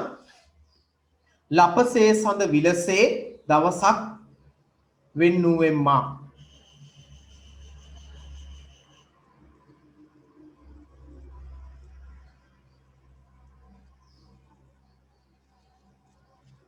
එතකොට කොහොමද මේක හොඳ අවස්ථා නිරූපණයක් වෙන්නේ? මේ කවිය හොඳ අවස්ථා නිරූපණයක් වෙන්නේ මෙන්න මේක නිසා. ඒ තමයි මේ අවස්ථාව, මේ කියන්නේ මේ ජාලිය සහ ක්‍රිෂ්ණ ජිනාව යූජක බමුණට දන් දෙන මේ අවස්ථාව, මේ කවිය මගින් කියන අවස්ථාව ජන හදවත් සසල කරන සුළු. ඒක මම කිව්වේ මේක සුවිශේෂ අවස්ථාවක් කියලා. විතර පොඩක් මෙහෙම ලියාගෙන එක පදයක් විතරක් ඔයගොල්ලෝ ලියලා තියෙන වෙලාව එකක් ලියාගෙන මෙහෙම වෙස්සන්තර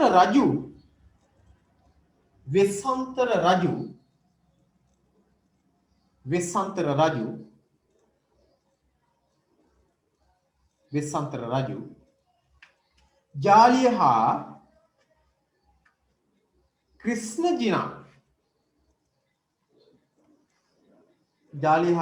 ජිනා ජූජක බමුණාට වෙස්සන්තර රජු ජාලිය හා ක්‍රිෂ්ණ ජිනා ජූජක බමුණාට දන් දෙන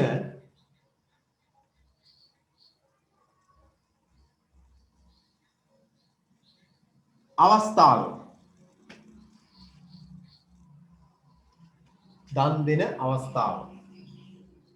විවරණය කරන ඉහත කවිය දන් දෙන අවස්ථාව විවරණය කරන ඉහත කවිය ජනහද සසල කරවයි.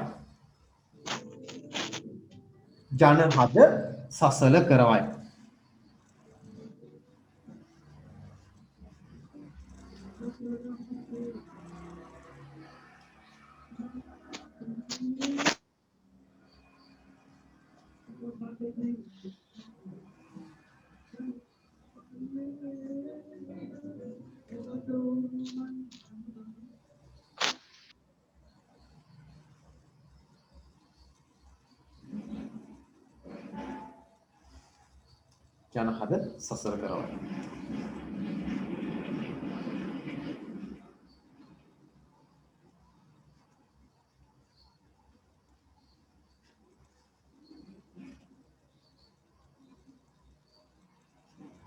ජාලියගේ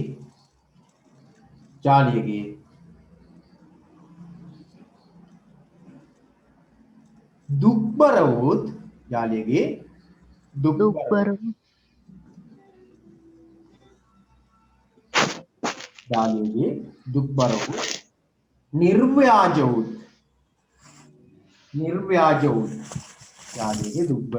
නිර්ව්‍යාජ වූත්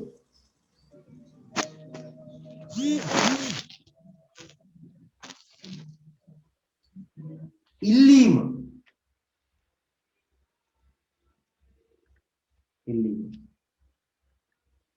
දනන අවස්ථාවක්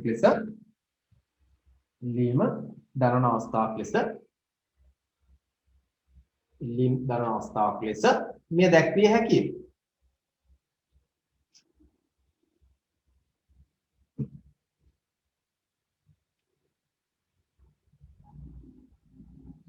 ඉල්ලීමක් ලෙස මේ අවස්ථාව දැක්විය හැකියි.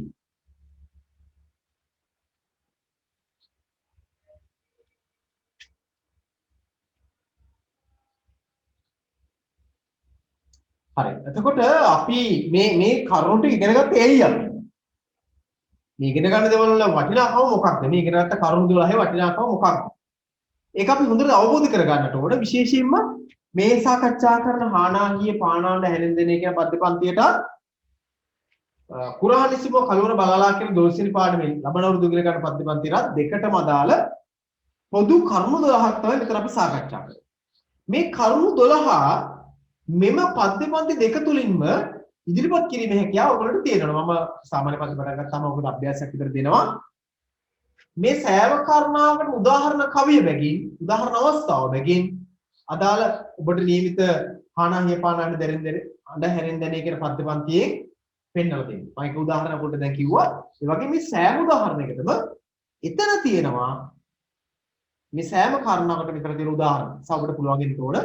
ඒ උදාහරණ ඉදිරිපත් කිරීමේ හැකියාව ඔබට අනිවාර්යයෙන්ම තිබිය යුතුයි. මම හිතනවා ඔයගොල්ලෝ මේ උදාහරණ ඉදිරිපත් කිරීමේ හැකියාව මේ වෙනකොට ජම්මට්ටමකින් ඇති කියලා. ඒ නිසා ජන කවියා සතු ලක්ෂණ වන සරල ආකෘතියක් යොදා කාලය සරල ආකෘතියක් තාලයක් භාවිතා කිරීම තේමාවට නසරිස්පත්තිර සමත් බස්වාහනක් භාවිතා කිරීම ඒ වගේම ජන බසයෙන් ව්‍යංජන ශක්තිය භාවිතා කිරීම ඒ වගේම බුද්ධ ගැඹුරු සංකල්ප තම අත්දැකීමට වස්තු විශ්ය කොට ගැනීම ඒ වගේම තම හැඟීම් සම්නිමයෙන් ඉදිරිපත් කරන එක ඊළඟට තම හැඟීම් ව්‍යංගයෙන් ඉදිරිපත් කරන එක ඒ වගේම පහසුවෙන් අවබෝධ කරගන්න පුළුවන් විදිහට කාව්‍ය නිර්මාණය කරන එක ඒ වගේම ලිහිල් කාව්‍යාකෘතියක් භාවිතා කරන එක තමාගේ අත්දැකීම අව්‍යාජන ඉදිරිපත් කරන එක ඊළඟට කාව්‍ය අලංකාර භාවිතා කරන එක කාව්‍යයේ තියෙන සංක්ෂිප්ත භාවය ඒ වගේම නිර්මාණව දක්න ලැබෙන කදිම අවස්ථා නිරූපණය මෙන්න මේ ලක්ෂණ 12 හානාහිය පානාණ්ඩ හැරෙන්දෙනේ කියන පද්‍යපන්ති ආශ්‍රයෙන් ඔබ සිතන්නට ඕනේ කොහොමද අපි ඒක ඉදිරිපත් කරගන්නේ කියලා. නිසා මම හිතනවා ඔයගොල්ලන්ට පුළුවන් වේවි මේ පද්‍යපන්ති ආශ්‍රයෙන් මේ කිව්ව කාරණාවලට උදාහරණ දක්වන්න. අපි බලමු ඒක කොහොමද කරගන්නේ කියලා. හරිද? හරි. ඊළඟට මේ අද දිනේ අපි මම කැමති ඔයගොල්ලන්ට අදාළ පද්‍යපන්තිර කෙලින් ඍජුවම සම්බන්ධ ඊළඟ මාතෘකාවට යන මෙතනින් එහා තියෙන උපදේශන කාව්‍ය හා උපදේශාත්මක ජන කවිය කියන මාතෘකාව ගත්තොත් එහෙම ඒකේ තියෙන මූලික හැඳින්වීම් ඡේදයක් print කරලා තියෙනවා. print කරමු මූලික හැඳින්වීම් ඡේදයක් තියෙනවා. බලන්න. එතකොට ඒකේ ඔයගොල්ලන්ට පුළුවන් වෙන්නට ඕන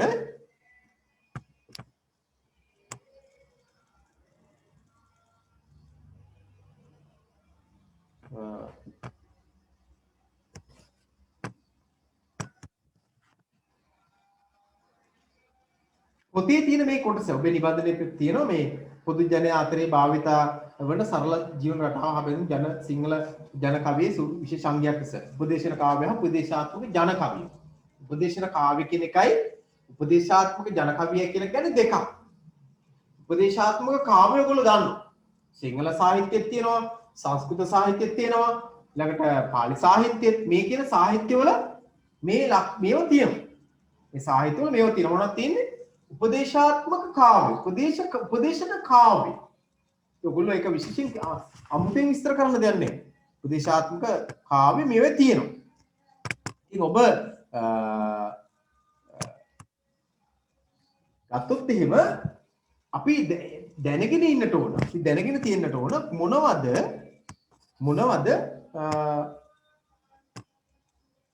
උපදේශාත්මක කාව්‍ය කියන්නේ කියලා. අපි දන්නෝ ඒක. දැන් අපි සාහිත්‍ය රසාස්වාද විෂයත් ඔය ටික සාකච්ඡා වෙනවා. ඉතින්ටත් ප්‍රයෝජනවත් වෙන අපි උපදේශාත්මක කාව්‍ය කීපයක් ඔබට දාලා නිබන්ධනේ පොඩ්ඩක් බලන්න. ඒකේ තියෙනවා මේ කියන කාරණාවට දාලා යම් කොටසක්. බලමු අපි එතන පොඩ්ඩක් අරගෙන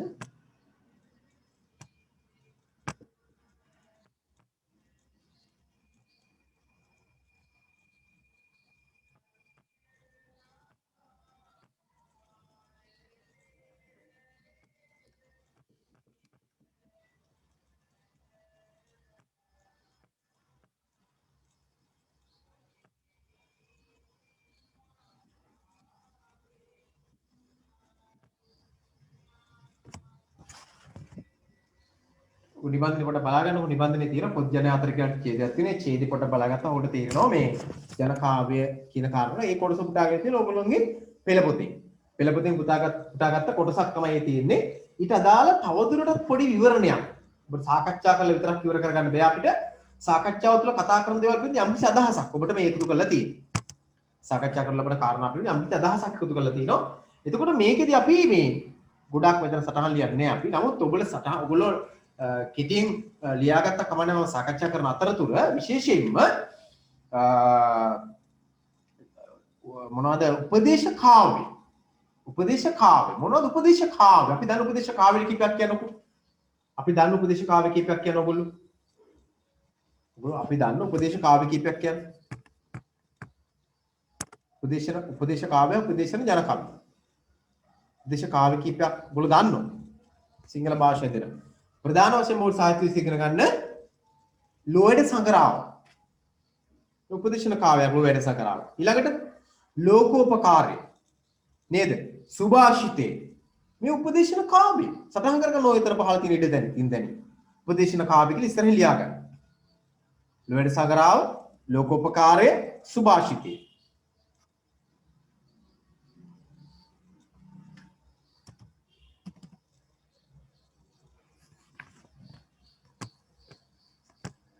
ලෝයඩ සංගරාව ලෝකෝපකාරය සුභාෂිතය කියලා ලියලා ඉස්සරහින් ඉරක් ගහ ගන්න මොකක් ලියලාද උපදේශන කාව්‍ය කියලා උපදේශන කාව්‍ය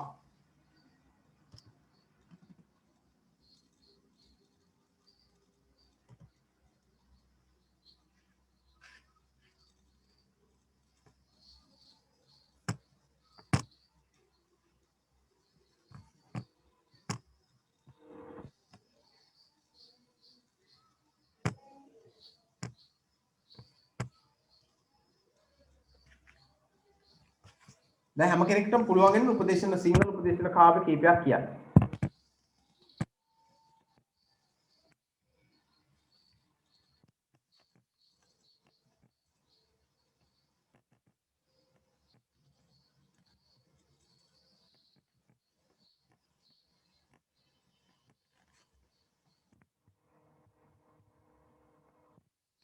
සිංහල උපදේශන කාව්‍ය. ලෝයඩ සංගරාව ලෝකෝපකාරය සුභාෂිතේ ඔයගොල්ලෝ සාකච්ඡා කරන සාහිත්‍ය විෂයේදී සාහිත්‍ය රසාස්වාද විෂයේදී. එතකොට දැන්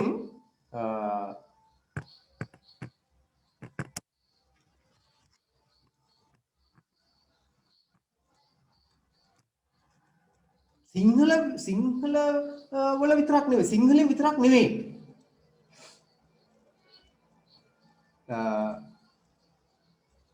සංස්කෘතයේ පවා උපදේශන කාව්‍ය දක්වන්න ලැබෙනවා. සංස්කෘත භාෂාවේ සංස්කෘත සාහිත්‍යයේ උපදේශන කාව්‍ය දක්වන්න ලැබෙනවා.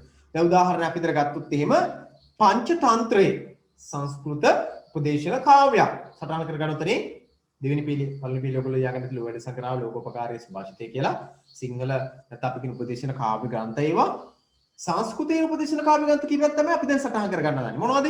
දැන් මම කිව්වා පංචතන්ත්‍රයේ ඊළඟට තාකවර කියන තව කීපයක් සංස්කෘත උපදේශන කාව්‍ය ග්‍රන්ථ කීපයක් කියන තව පංචතන්ත්‍රයට අමතරව දැනගෙන ඉන්න ඕන උපදේශන කාව්‍ය ග්‍රන්ථ විදිහට. පංචතන්ත්‍රයට අමතරව වෙනත් උපදේශන කාව්‍ය කීපයක් කියන්නේ මොනවද?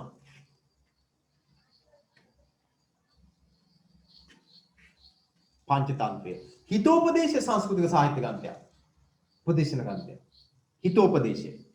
ඊළඟට ගත්තාම ප්‍රත්‍ය ශතකයේ සංස්කෘත උපදේශන ග්‍රන්ථයක්. දැන් ඔන්න එතනත් නිර්මාණ තුනක්ම ඔයගොල්ලෝට කිව්වා. දැන් නිර්මාණ 6ක් උපදේශන ග්‍රන්ථ 6ක් ඔයගොල්ලෝ දැනගෙන ඉන්න ඕන. සිංහල ග්‍රන්ථ 3ක් ලෝයඩ සංග්‍රහ ලෝකෝපකාරී සුභාෂිතය සංස්කෘත ග්‍රන්ථ 3ක් විදිහට පංචතන්ත්‍රය හිතෝපදේශය ප්‍රත්‍ය ශතකයේ වගේ ඒවා. ඊළඟට ගත්තොත් එහෙම අපි දෙමළ භාෂාවෙත් ඔයගොල්ලෝ දන්නවා කීක. දෙමළ භාෂාවෙන් සංස්කෘතිය වරම් දෙමළ භාෂාවෙත් තියෙනවනේ මේ උපදේශන ගන්න නේද? දෙමළේ නම මොනවද? තිරුක්කුලේ කියලා කියන්නේ. තිරුක්කුරල්. තිරුක්කුර ඊළඟට නාලඩියර් නේද? තිරුක්කුල නාලඩියර් තව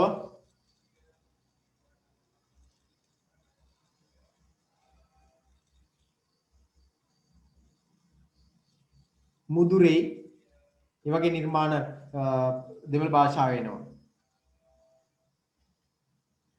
අපි අර සිංහල භාෂාවන සිරිත් මාල්දම කියන එකත් අපිට උපදේශන ග්‍රන්ථයක් විදිහට සලකන්න පුළුවන්. දැන් අපි උපදේශන ග්‍රන්ථ කියලා කියන එක උපදේශන කාව්‍ය කියන එක වෙනම කාව්‍ය විශේෂයක්.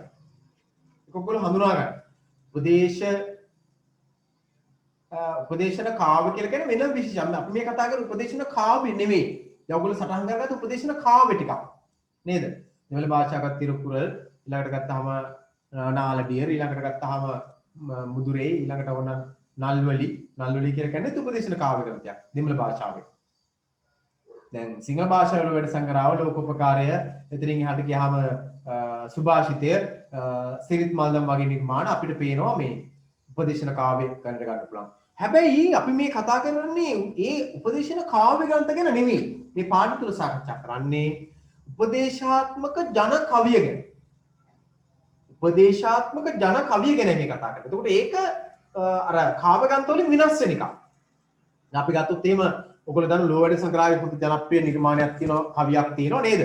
ලිපගිනි මොළවන තෙක්දිය සැලියේ සැපයක් කෑ කකුල වදිය කෙලියේ එපවත් උපසිත දොත් නොපගෙලියේ සැපයක් නම් නැත කම් සැප කෙලියේ කියලා බොලෝ ඉගෙනගෙන තිරමිට කලින් පාඩම් කරලා තියෙන කවියක්. නිසා ඒ වගේ කවි උපදේශාත්මක ජන කවි ගන්නට ගන්න පුළුවන්. ඊළඟට අපි ගත්තොත් එහෙම උපදේශාත්මක කවියක් කියන උපදේශාත්මක ජන කවියක් විදිහට ගත්තොත් නේද? ඔයගොල්ලෝ අවශ්‍ය නම් සටහන් කරගන්නත් පුළුවන්. මේක කලින් මම අපිට සටහන් කියලා ඇති මේක. තකට තක මිසක නොතකට තකන එක නේද? එකට එක නොකොට පිටුපා දුවන එක දුකට අනුන්ගේ පිහිටක් නොවන එක මොකට වැදුවාද උගේම නොඉඳනිකා කියලා කවියක් තියෙන්නේ ජන කාව්‍යයක්. ඒ උපදේශනාත්මක ජන කවිය. හරිද?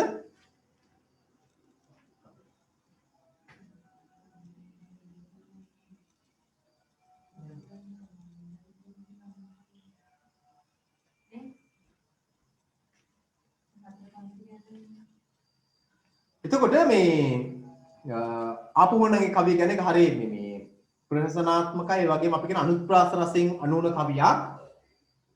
ඔයගොල්ලෝට වැදගත් ඒ සාමාන්‍ය ජීවිතේ කෙනෙකුට කියන්න පුළුවන් හොඳ කවියක්. මේකත් උපදේශාත්මක කවියක්. ජන කවියක් හැබැයි මේක. උපදේශාත්මක ජන කවියක්. පොතේ නැති ජන කවියක්. අවශ්‍යයි සටහන් කරගන්න. කියන්න. තකට තක මිසක නොතකට තකන එක ජන කවියක් නේ. තකට තක මිසක නොතකට තකන එක බලන්න අනුප්‍රාසයේ භාවිතා කරන ආකාරය. තකට තක අපි කියන්නේ තකට තක කියලා ගන්නේ. තකට තක ඉන්න ඕන නැත්තම් බෑ. තකට තක මිසක නොතකට තකන එක. ඊළඟට එකට එක නොකොට පිටුපා දුවන එක. ඒ පරාජය බාරගෙන දුවන එක. එයා හොඳ නැහැ. තකට තක මිසක නොතකට තකන එක. එකට එක නොකොට ඉන්න කෙනා ඊළඟට අනිත් කෙනා කවුද? එකට එක නොකොට පිටුපා දුවන එක. හරියට වැඩ නොකරන එකයි පරාජය බාරගෙන දුවන එකයි ඊළඟට දුකට අනුන්ගේ පිහිටක් නොවන එක. අනුන්ගේ දුකේදී පිටුපාල යන එකයි අහනව ජන කවිය උපදේශාත්මක කියන මොකද? මොකට වැදුවාද උගේ මවුන් නොඉඳනිකා. මොකට වැදුවාද උගේ මවුන් නොඉඳනිකා. බලන්න හරි අපූර්ව ජන කවියක් උපදේශාත්මක ජන කවියක්. තායක පාරක් කියන්නේ. ඔගොල්ලෝ මේ කියනකොටම පාඩම් කරගන්න පුළුවන් කවියක්. සාමාන්‍ය පන්ති නම් මේ පාඩම් කිරෙව්වා බලන්න. තකට තක මිසක නොතකට තකන එක දුකට අනුන්ගේ පිහිටක් තකට තක මිසක නොතකට තකන එක එකට එක නොකොට පිටුපා දුවන එක දුකට අනුන්ගේ පිහිටක් නොවන එක මොකට වැදුවාද උගේ මව් නොඉඳන එක. මේ උපදේශාත්මක ජන කවියක්. ඒක මම කිව්ව ජන කවි වෙනේවත් තියෙනවා.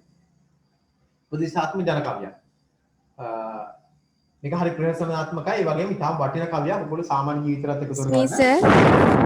සර් ඒ කවියේ අන්තිම පේලිය පොඩ්ඩක් කියන්න. මොකට වැදුවාද උගේ මව් නොඉඳනික. ඔයගොල්ලෝගේ සාමාන්‍ය දැනීමට එකතු කරගන්න මේ කවිය. මේක උපදේශාත්මක ජන කවියක්. රසය නිසා උදා පාරක් කියන්න හිතෙනවා. ඔයගොල්ලෝ කියන්න. තකට තක මිසක නොතකට තකන එක එකට එක නොකොට පිටුපා දුවන එක දුකට අනුන්ගේ පිහිටක් නොවන එක මොකට වැදුවාද උගේ මව් නොඉඳනික. සම්පූර්ණ කවියේ පුරාවටම තියෙන්නේ අනුප්‍රාස රසය. එකම අකුරක් හෝ එකම වචනයක් හෝ එකම ශබ්දයක් නැවත නැවත භාවිතා කිරීම මගින් ඇති කරගන්නා වූ ශබ්ද රසයට අපි කතා කරලා තියෙන සාමාන්‍ය පන්තියේදී අනුප්‍රාස රසය කියලා කියනවා. අනුප්‍රාස රසය කියනවා.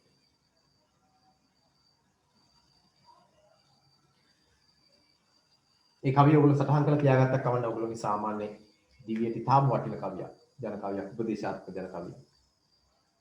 මම කැමතියි තව උපදේශන ජන කවියක් ඔයගොල්ලන්ට මතක් කරන්න. මේක ලියා ගන්න අවශ්‍යම නැහැ. මම කොහොමද වීඩියෝ එක එකතු කරන නිසා ඔයගොල්ලෝ දාන්නත් පුළුවන්. මේ බලන්නකො මේ කවිය. දෙන්නට අතේ ඇති කල මී පැණි වාගේ පළවෙනි පද පිළිය අප කියනවා. දෙන්නට අතේ ඇති කල මී පැණි වාගේ දෙවෙනි පද පිළිය. උන්දට හිග වුණොත් විසුමක් නැත මේගේ. දෙන්නට අතේ ඇති කල මී පැණි වාගේ උන්දට හිග වුණොත් විසුමක් නැත මේගේ.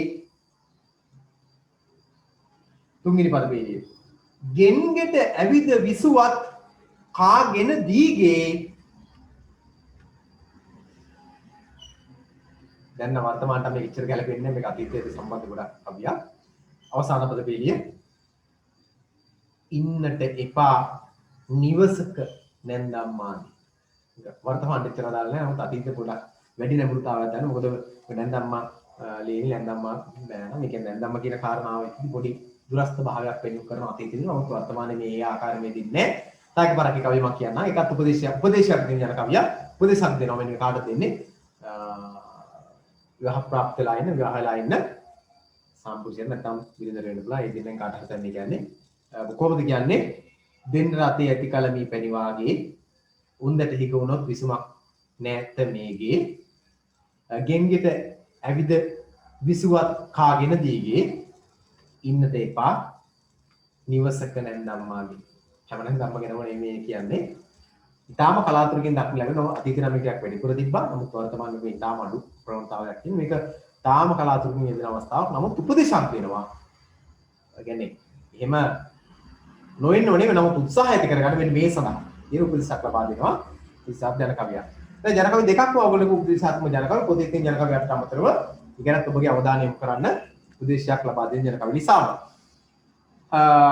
මේ බලන්න තවත් කවියක් මම ඔයගොල්ලෝ මතක් කරනවා.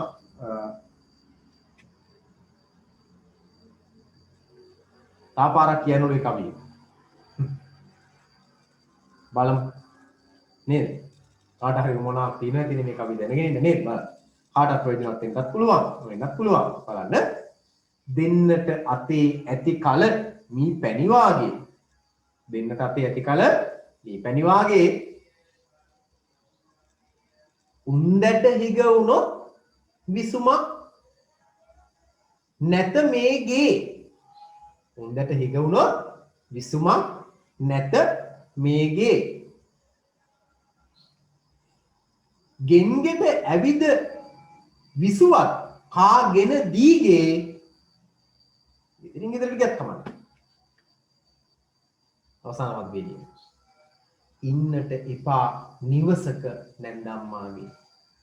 ආයෙ මතක් කරනවා මේක වර්තමානයේ විතරක් ප්‍රායෝගිකද නමුත් අතීතයේ ටිකක් වැඩිපුර මේක දක්වන්න ලැබුණා. වර්තමානයේ වුණත් මෙහෙම විය හැකියි. මොනවා නෙවෙයි. වැඩි ප්‍රවණතාවයක් නෑ මේක ඇත්තටම දැන් වර්තමානයේ ටික ගත්තම ඉච්චරම ගැලපෙන්නේ කවියක්. නමුත් උපදේශක් දෙනවා. එහෙම අවස්ථාවක් වුණොත් එන්නේ මේක තමයි හොඳම පියවර කියලා ජන කවිය නේද? දැන් බලන්න තව කවියක් මම ඔබට මතක් කරන ජන කවියක් නෙවෙයි.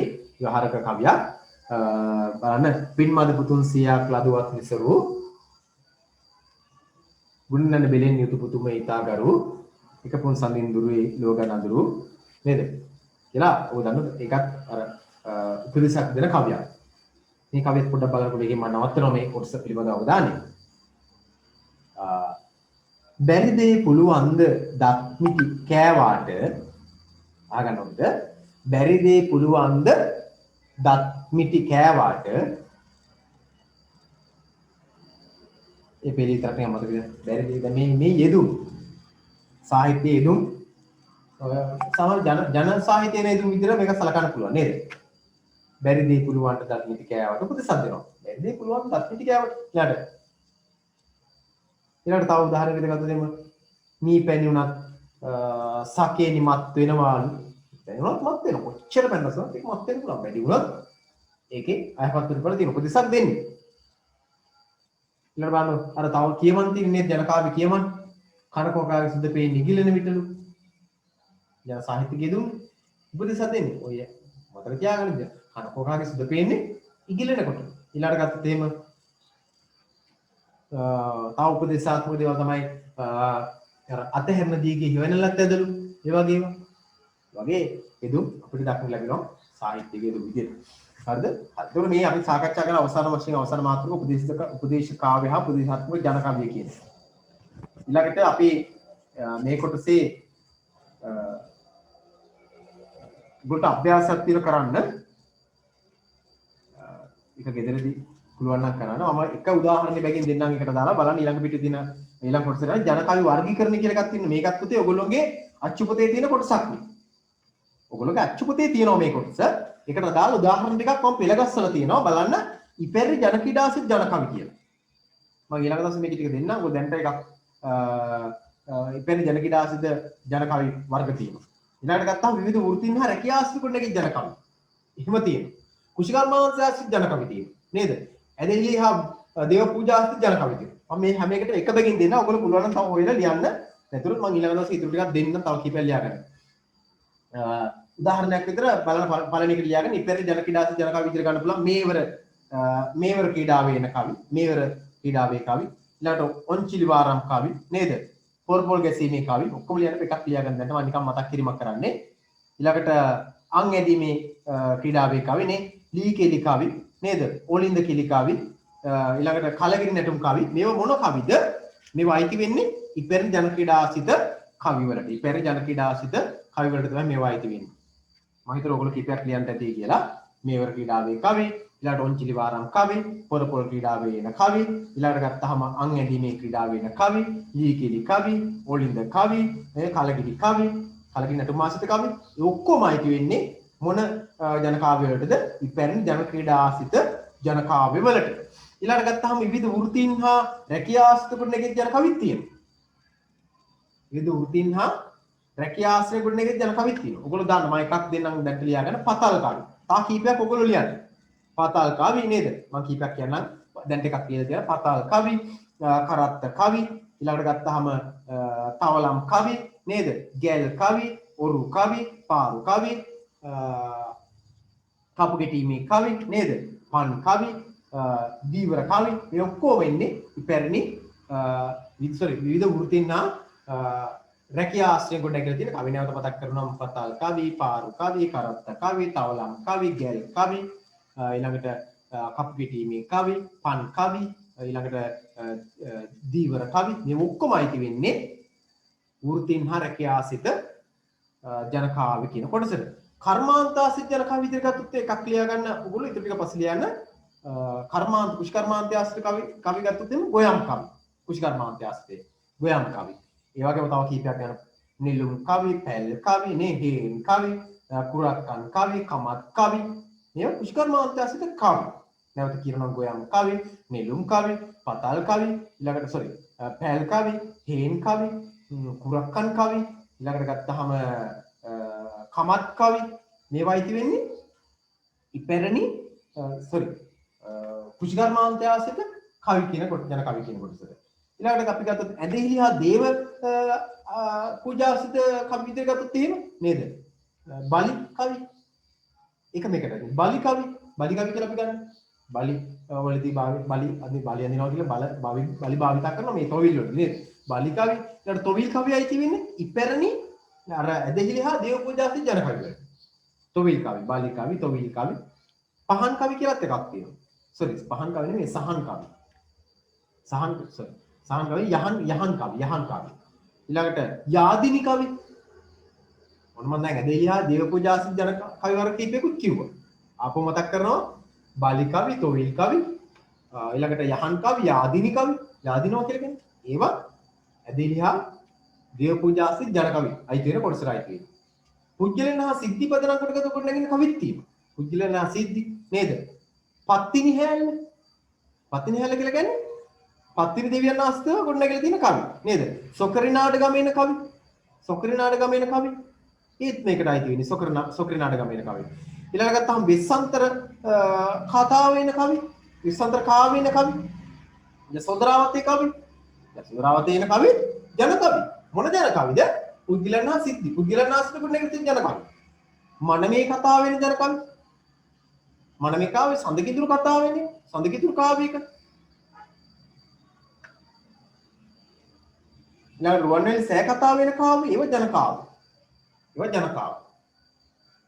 ඒ පුද්ගලයන් සිද්ධි පදනම් කරගත්තේ. ආපහු මතක් කරනවා නම් පත්තිනි කවි, සොකරිනාඩ ගමේ කවි, වෙස්සන්තර කතා වෙන කවි, යසෝදරාවතී කවි, මනමේ කතා වෙන කවි, සඳකිතුරුදා කතා වෙන කවි. ඊළඟට අපි ගත්තොත් එහෙම රුවන්වැලි සෑ කතා වෙන කවි. මේ ඔක්කොම ජන කාව්‍ය. යම් පුද්ගලයන් හා සිද්ධි පදනම් කරගෙන ගොඩනැගිච්ච කාව්‍ය. අපි ඊළඟ වෙනත් විවිධ මාතෘකාට විහිලා තියෙන කවිත් තියෙනවා. වෙනත් විවිධ මාතෘකාට විහිලා තියෙන කවි නේද? උදාහරණයක් විදිහට කියන්න පුළුවන් අපිට දරුණු නැලවිලි කවි. දරුවන් නැලවීම සඳහා පදනම් කරගත්තු කවි. දරුණු නැලවිලි කවියයි තියෙන්නේ ජන කාව්‍ය. මොන කාව්‍යවලටද? වෙනත් විවිධ මාතෘකාට තියෙන කාව්‍යවලට. දරුණු නැලවිලි කවි. ඊළඟට ගත්තාම ටීකා කවි. ඔයගොල්ලෝ කතා කරලා දිනවා ටීකා කවියක් කතා කරලා දිනවා මේ අවසරේ. ටීකා කවි ජන කාව්‍ය විශේෂය වෙනත් මාතෘකාට ආපු එකක්. ඊළඟට අපි ගත්තොත් එහෙම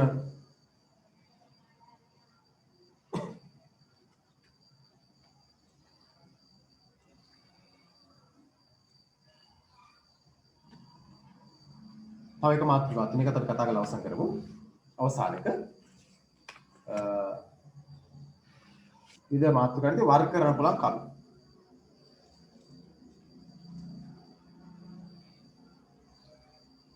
උදාහරණයක් විදිහට ගත්තොත් තලමල් කවි, බඹර කැපීමේ කවි, අවසානයකට දාලා බඹර කැපි දඩයම් කවි. ඔය උපදේශ කවි වෙන්නේ මෙන්න මේකට. තීරවිලි කවි, රතිසීපද කවි, දහම් ගැට කවි. ඊළඟට ඔය මේ දේශීය වෛද්‍ය විද්‍යාව වෙන බෙහෙත් හා ප්‍රතිකර්ම පිළිබඳ කවි, වස් කවි, සෙත් කවි මේ ඔක්කොම අයිති වෙන්නේ මේකට. මම මේ කිව්ව කාරණා ටික අඩුපාඩු ඔක්කොම ඔයගොල්ලෝ හොයලා නැවත ලියා ගන්න වීඩියෝ එක දාන නිසාම ඔයගොල්ලෝ පුළුවන් මේක එකෙන් බලලා හදා ගන්න අඩුපාඩු තියෙනවා. එහෙනම් අද දිනේ අපි පන්ති මෙතනින් අවසන් කරනවා. ඔබට නිබන්ධන කට ලැබුණ බස් අපිට මෙතන හොඳින් වැට්ටික් කරගන්න පුළුවන්. ඒ වගේම මම අපේ ගෲප් එකට එකතු කරනවා අපේ මේ නිබන්ධනයේ ඊළඟ නිබන්ධනය print කරන්නේ කලින් print කරන්න දෙන්න කලින් මොකද අපි ඉක්මනින් අපිට හමු වෙන්න බැරි වෙයි බොහෝ වෙලාවට මේ තියෙන වාතාවරණයත් එක්ක. හරි. එහෙනම් අදට පන්ති අවසන් කරමු. හැම කෙනෙකුටම ඊළඟ පන්තියේ අන්තිම සම සුබ රාත්‍රියක් ආයුබෝවන්.